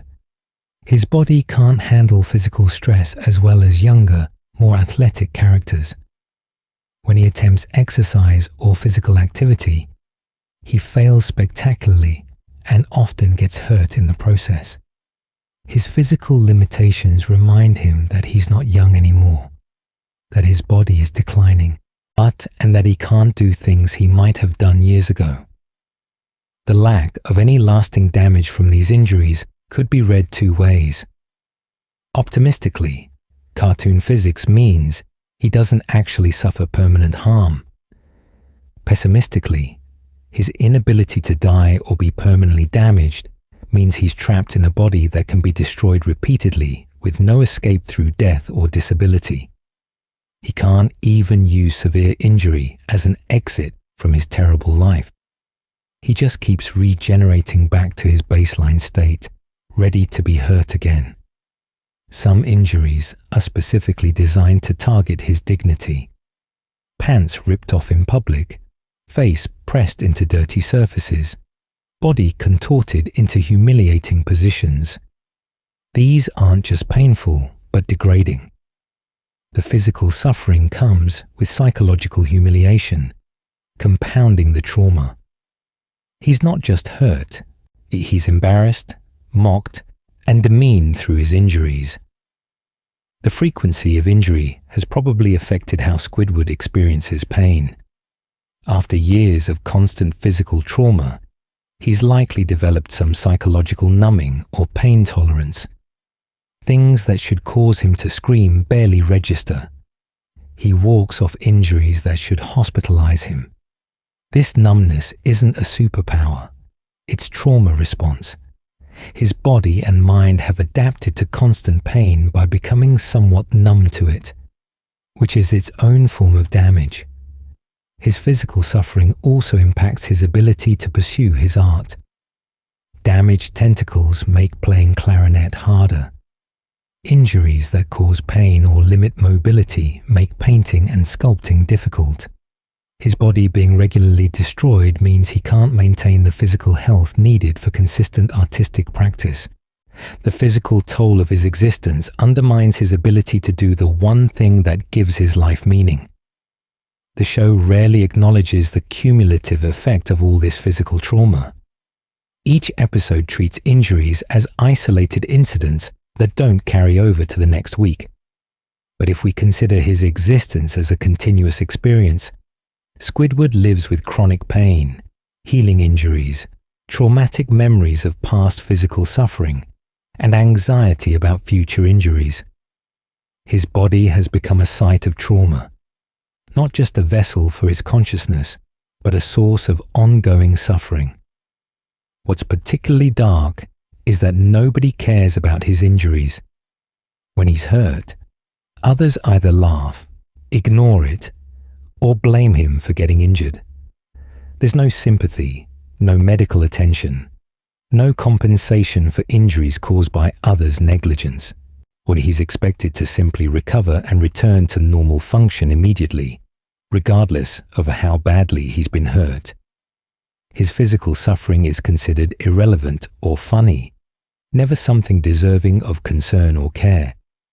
The physical toll represents the universe's ongoing assault on Squidward's body, in addition to its assault on his mind and spirit.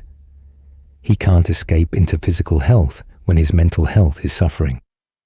He can't find peace in bodily existence when that existence is marked by constant pain and injury. His physical suffering and psychological suffering reinforce each other, creating a complete system of torment that affects every aspect of his being. He lives in pain, processes trauma, and faces future suffering with no reprieve, no healing, and no hope that the injuries will ever stop. And society's treatment, the community's role in Squidward's misery. Squidward's suffering isn't just the result of bad luck or personal failure. The society of Bikini Bottom actively contributes to his misery through rejection, mockery, exploitation, and indifference. The community has collectively decided that Squidward deserves his suffering. that his pain is funny rather than tragic, and that he's not worthy of basic compassion or support. When Squidward performs his art publicly, the community's reaction is uniformly negative. His clarinet concerts get booed, his dance performances get ridiculed, his paintings get rejected by galleries and mocked by viewers. This isn't just professional rejection, it's personal humiliation. The community doesn't politely decline his art or offer constructive criticism. They actively mock him, laugh at his efforts, and treat his sincere artistic expressions as jokes. His neighbors beyond SpongeBob and Patrick show him no sympathy. When he's struggling, nobody offers help. When he's clearly suffering, nobody checks on him. When he loses his job in Can You Spare a Dime and ends up homeless, the community doesn't provide assistance or support. He's left begging on the street while people walk past him, fully aware of his situation but unwilling to help. The social safety net either doesn't exist or has decided he doesn't qualify for assistance. The customers at the Krusty Krab treat him terribly. They complain about his service, insult him personally, and show no respect for him as a person providing them a service. They view him as nothing more than a cashier, someone beneath their notice, except when they want to criticize. His humanity is irrelevant to them. He's just the person who takes their order, and they feel entitled to treat him as poorly as they want. When Squidward achieves something, society finds ways to undermine or dismiss it. In Band Geeks, his success with the marching band is forgotten by the next episode.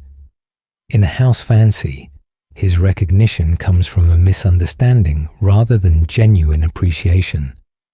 Society is unwilling to acknowledge that Squidward might actually be talented or deserving of success. The narrative has decided he's a loser, and any evidence to the contrary gets ignored or explained away.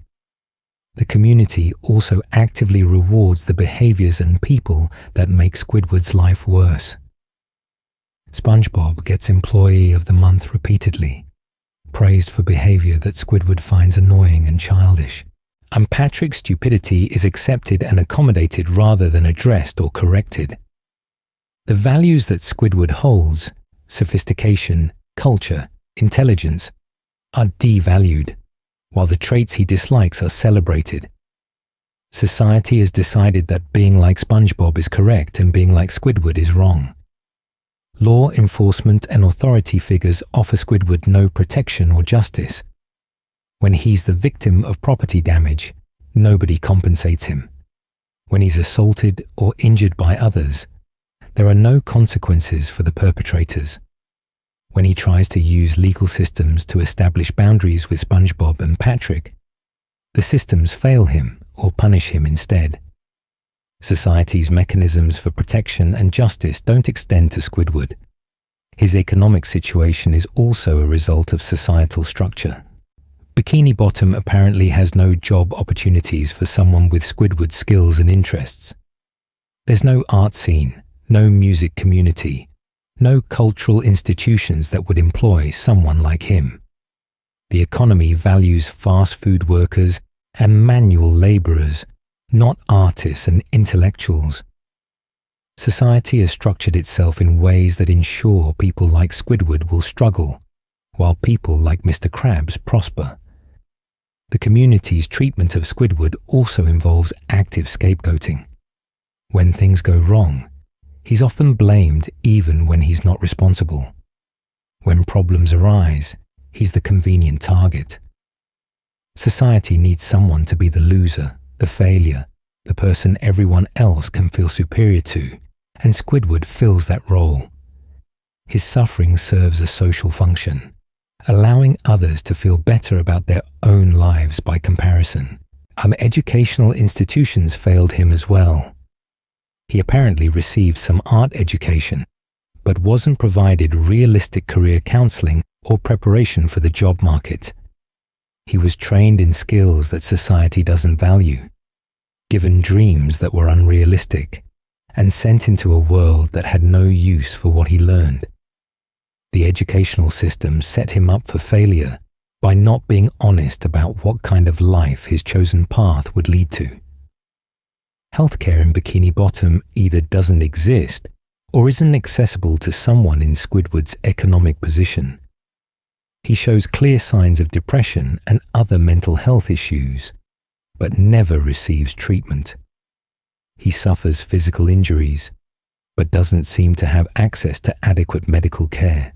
And society has structured healthcare in ways that leave people like Squidward to suffer without support or intervention.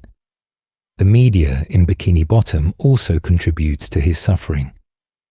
Shows like House Fancy celebrate wealth and luxury, making people like Squidward feel inadequate about their modest homes and lifestyles. The news focuses on things that don't help him. The entertainment landscape offers nothing that speaks to his interests or validates his values. Media society reinforces that he doesn't matter, and his preferences are irrelevant.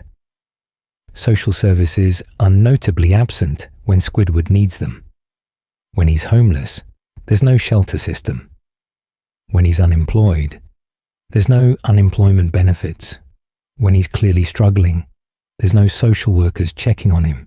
As society has decided that people who fall through the cracks deserve their fate rather than deserving assistance. The social safety net has holes large enough for entire people to fall through.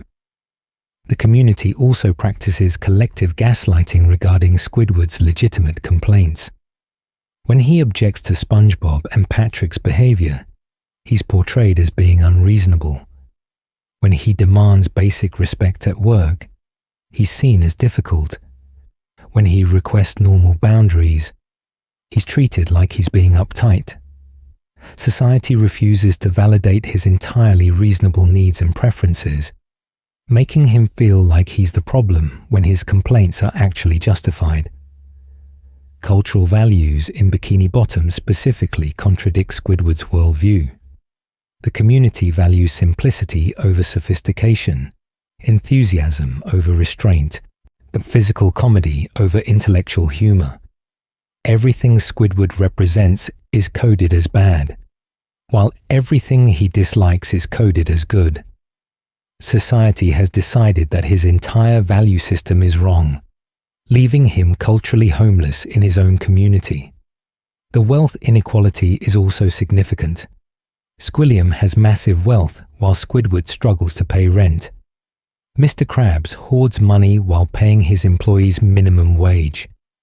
Society has structured economics in ways that concentrate wealth at the top, while keeping working-class individuals like Squidward in perpetual poverty. The system is designed to benefit the already successful, while ensuring that people like Squidward can never advance. Social mobility is essentially impossible. Squidward has worked at the Krusty Krab for years with no advancement. There's no pathway from his current position to anything better. Society has created a class system that keeps people in their places, with no realistic chance of moving up regardless of effort or ability. Squidward is trapped not just by his circumstances, but by a social structure that won't allow him to escape. The community's collective treatment of Squidward reveals something about how societies create and maintain scapegoats. Every community needs someone to be the failure, the joke, the person everyone else can mock to feel better about themselves. Squidward fills that role in Bikini Bottom. His suffering serves a social function that makes his escape even more difficult, because society needs him to be miserable in order to maintain its own equilibrium. Why he can't escape? The prison with no walls. The most tragic aspect of Squidward's life is that he can see how terrible his situation is, but cannot find a way out.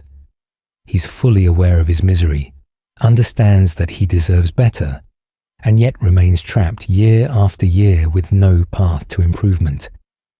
His prison has no physical walls, but the barriers keeping him confined are just as real and insurmountable as any literal cage.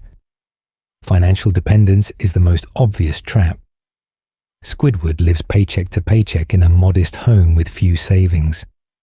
His cashier job at the Krusty Krab pays terribly, but it pays enough to keep him alive, housed, and fed. Quitting would mean immediate homelessness, as shown in Can You Spare a Dime? He can't afford to take time off to look for better work. He can't afford to retrain for a different career.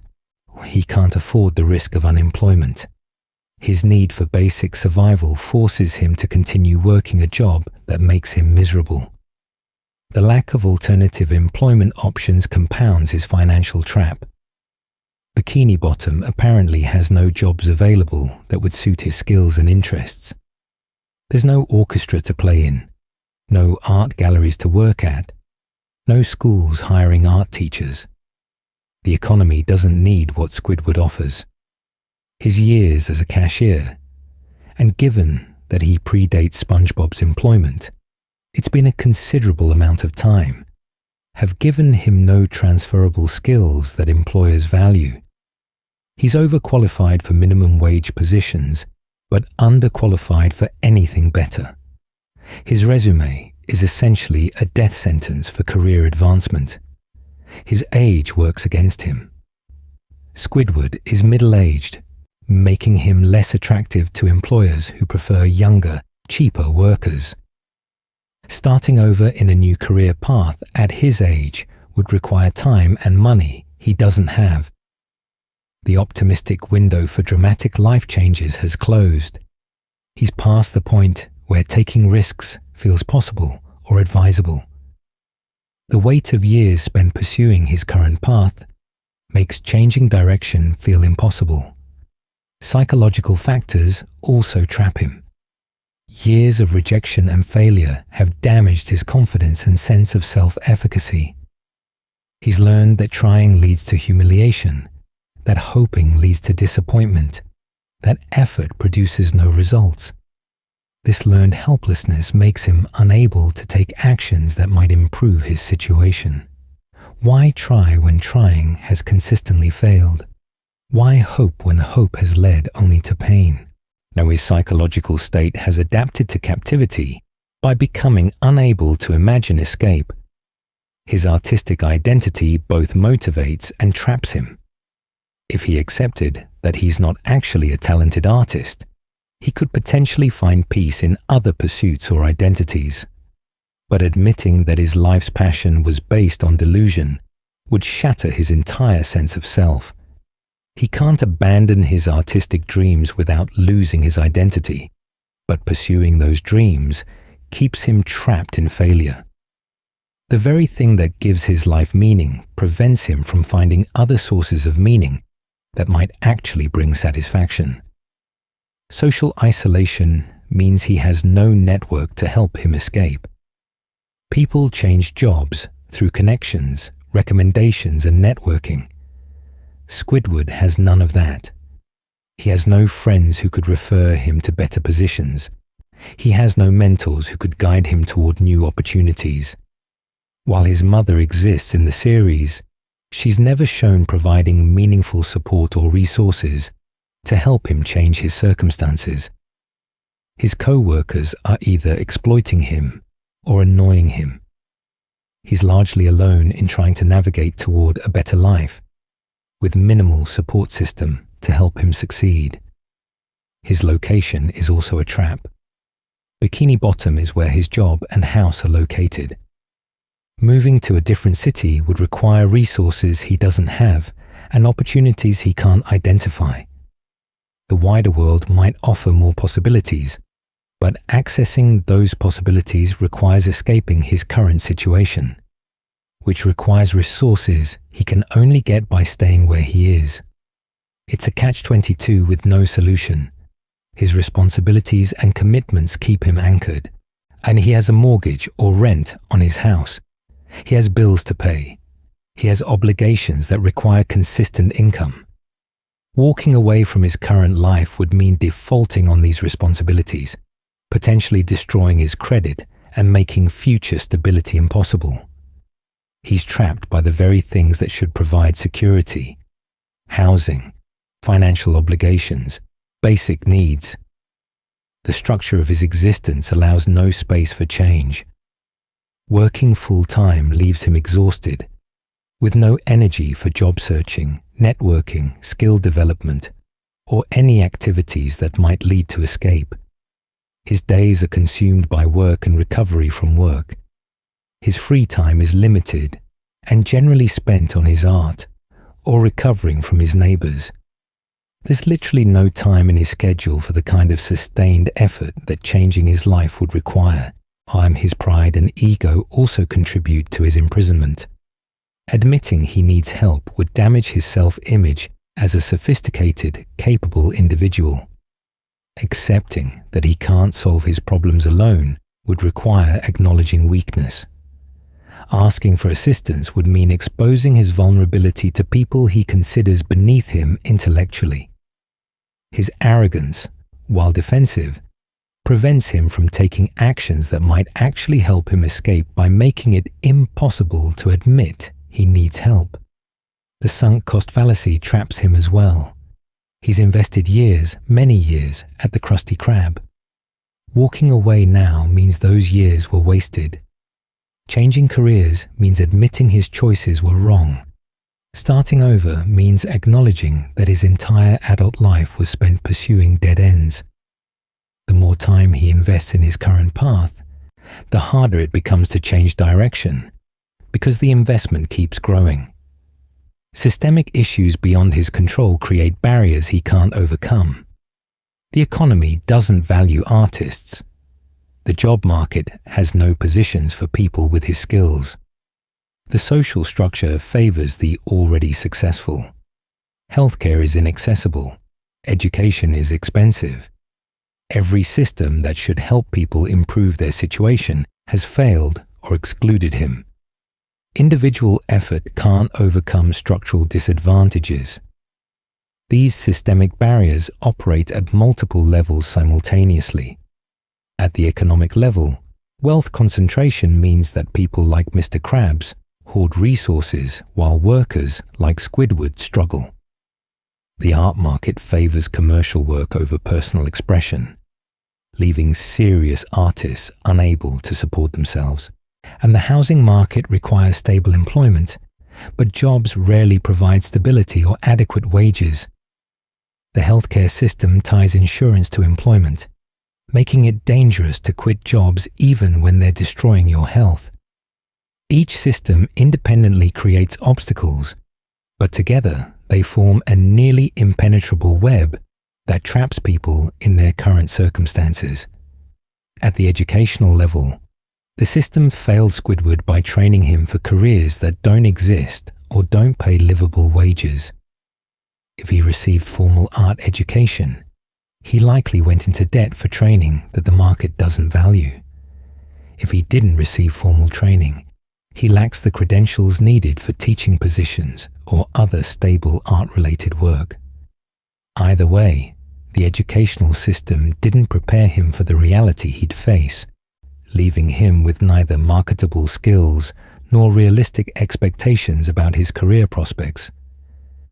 At the social level, mobility has become increasingly difficult as class divisions have hardened.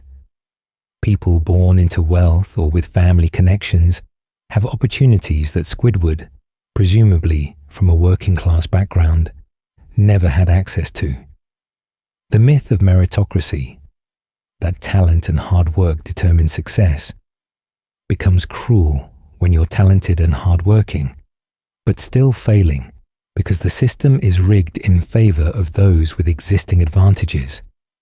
Squidward's failure isn't personal, it's structural, but society tells him it's his fault, adding insult to injury. His mental health makes escape psychologically impossible even when it might be practically possible. Depression kills motivation, making even beneficial actions feel pointless, and anxiety about change paralyzes him. Learned helplessness means he doesn't try things that might work because he's learned that trying doesn't work. His mind has become his prison, keeping him trapped even when external circumstances might allow movement. The lack of a clear path forward is perhaps the most insidious trap. Squidward can see his situation is terrible, but he can't identify specific actions that would improve it. What should he do differently? What job should he apply for? What skills should he develop?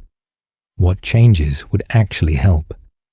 Without a clear roadmap to improvement, he's left stuck because he can't figure out which direction to move, even if he had the energy and resources to move. Hope, or the lack thereof, becomes its own prison. If Squidward believed improvement was possible, he might find the motivation to try. But years of experience have taught him that nothing changes, that effort doesn't matter, that the universe has decided his fate. Without hope, action feels pointless. Why struggle against chains when you've learned the chains are unbreakable? His resignation to his fate becomes a self-fulfilling prophecy. The show's episodic nature also traps him meta-textually. Status quo is God in episodic television, meaning Squidward can never truly escape because the show's format requires him to return to his starting position every episode. Any progress gets reset. Any hope gets destroyed. Any change gets undone. He's trapped not just by his circumstances, but by the narrative structure that requires his suffering to continue indefinitely for entertainment purposes.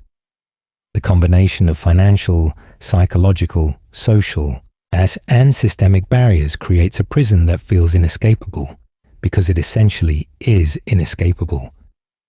Squidward would need money he doesn't have, opportunities that don't exist, support he can't access, mental health he hasn't maintained, hope he's lost, and energy he spent just to begin the process of escaping. Every exit is blocked. Every path forward is impossible. Every potential solution creates new problems. He's trapped in a situation that only death or dramatic structural changes could alter, and neither seems likely to happen. Conclusion. The adult in a children's show. As we reach the end of our examination, what we're left with is an understanding of why Squidward Tentacles has become such an important character to adult viewers. When the show premiered in 1999, and children saw him as the grumpy villain trying to stop SpongeBob's fun. But as those children grew into adults themselves, they started to understand Squidward in ways they couldn't as kids. They recognized his pain, related to his frustrations, and saw their own lives reflected in his struggles. Squidward represents the disappointment of adult life more honestly than almost any character in the mainstream animation. He went to school, pursued his passions, got a job, and tried to build a life based on the dreams society told him to chase. And it didn't work. He's not successful. He's not happy. He's not fulfilled. He's trapped in circumstances that grind down his spirit day after day, with no escape route and no hope of improvement. That's a reality millions of adults face, even if they don't want to admit it. His story is particularly resonant because it shows how the system fails people who do everything right. Squidward works hard. He shows up to his job, pays his bills, pursues artistic interests, and tries to maintain dignity and standards. But none of that matters because the system isn't designed to reward effort or virtue. It's designed to benefit people like Mr. Krabs, who exploit others, while keeping people like Squidward trapped at the bottom, regardless of their abilities or efforts. The tragedy of Squidward is that he's aware of his situation, but powerless to change it. He knows he deserves better, understands that his neighbors are making his life worse, recognizes that his job is terrible, and sees that his artistic dreams are dying. But that awareness doesn't give him power to escape.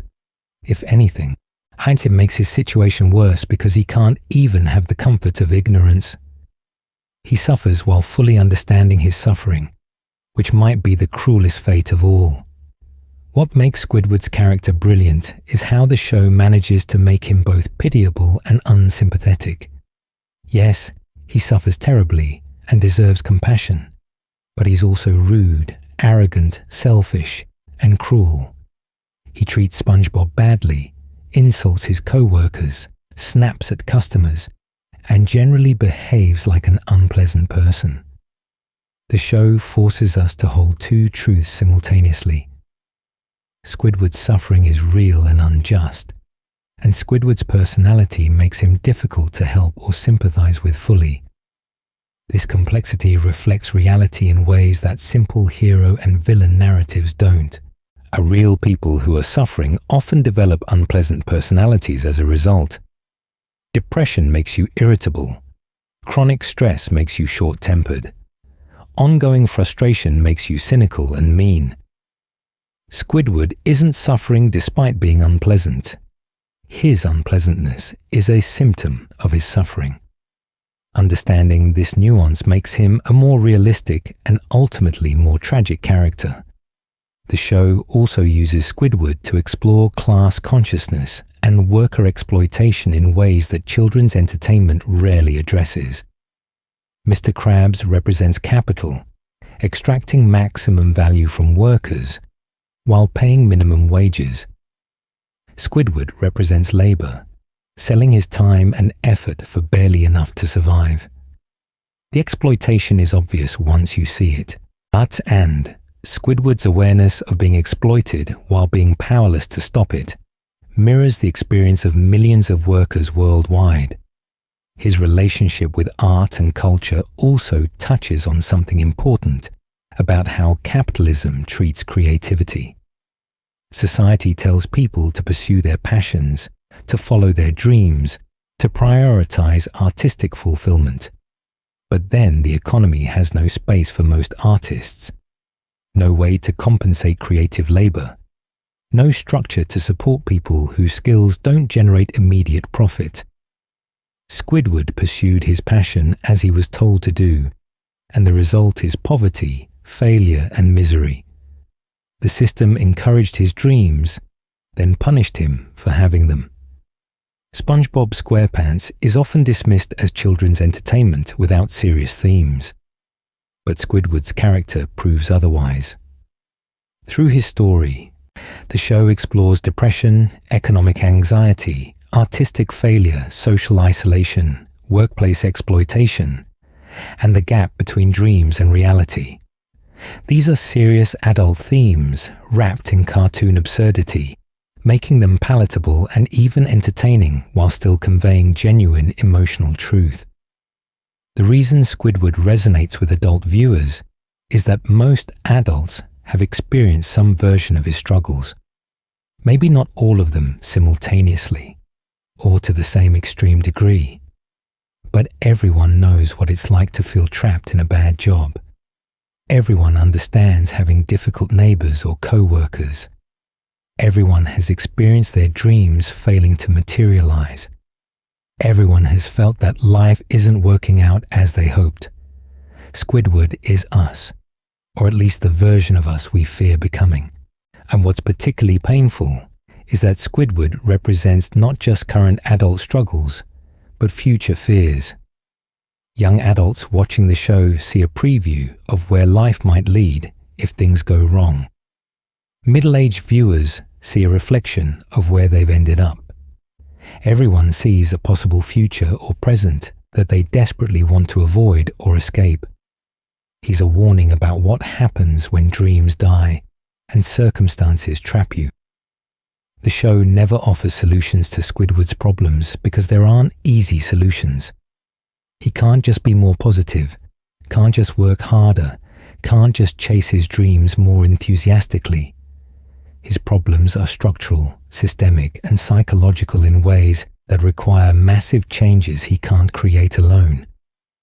The show is honest enough to acknowledge that some situations don't have happy endings, that some people remain trapped despite deserving better, and that optimism can't solve problems that require actual systemic changes. Yet despite everything, Squidward keeps going. He wakes up each day and goes to work. He practices his clarinet even though nobody appreciates it. He creates art even though nobody buys it. He maintains his house even though his neighbors keep destroying it. His persistence, while perhaps futile, is also admirable. He hasn't completely given up on himself or his dreams, even though doing so might bring peace. There's something heroic about continuing to try, even when trying has consistently failed.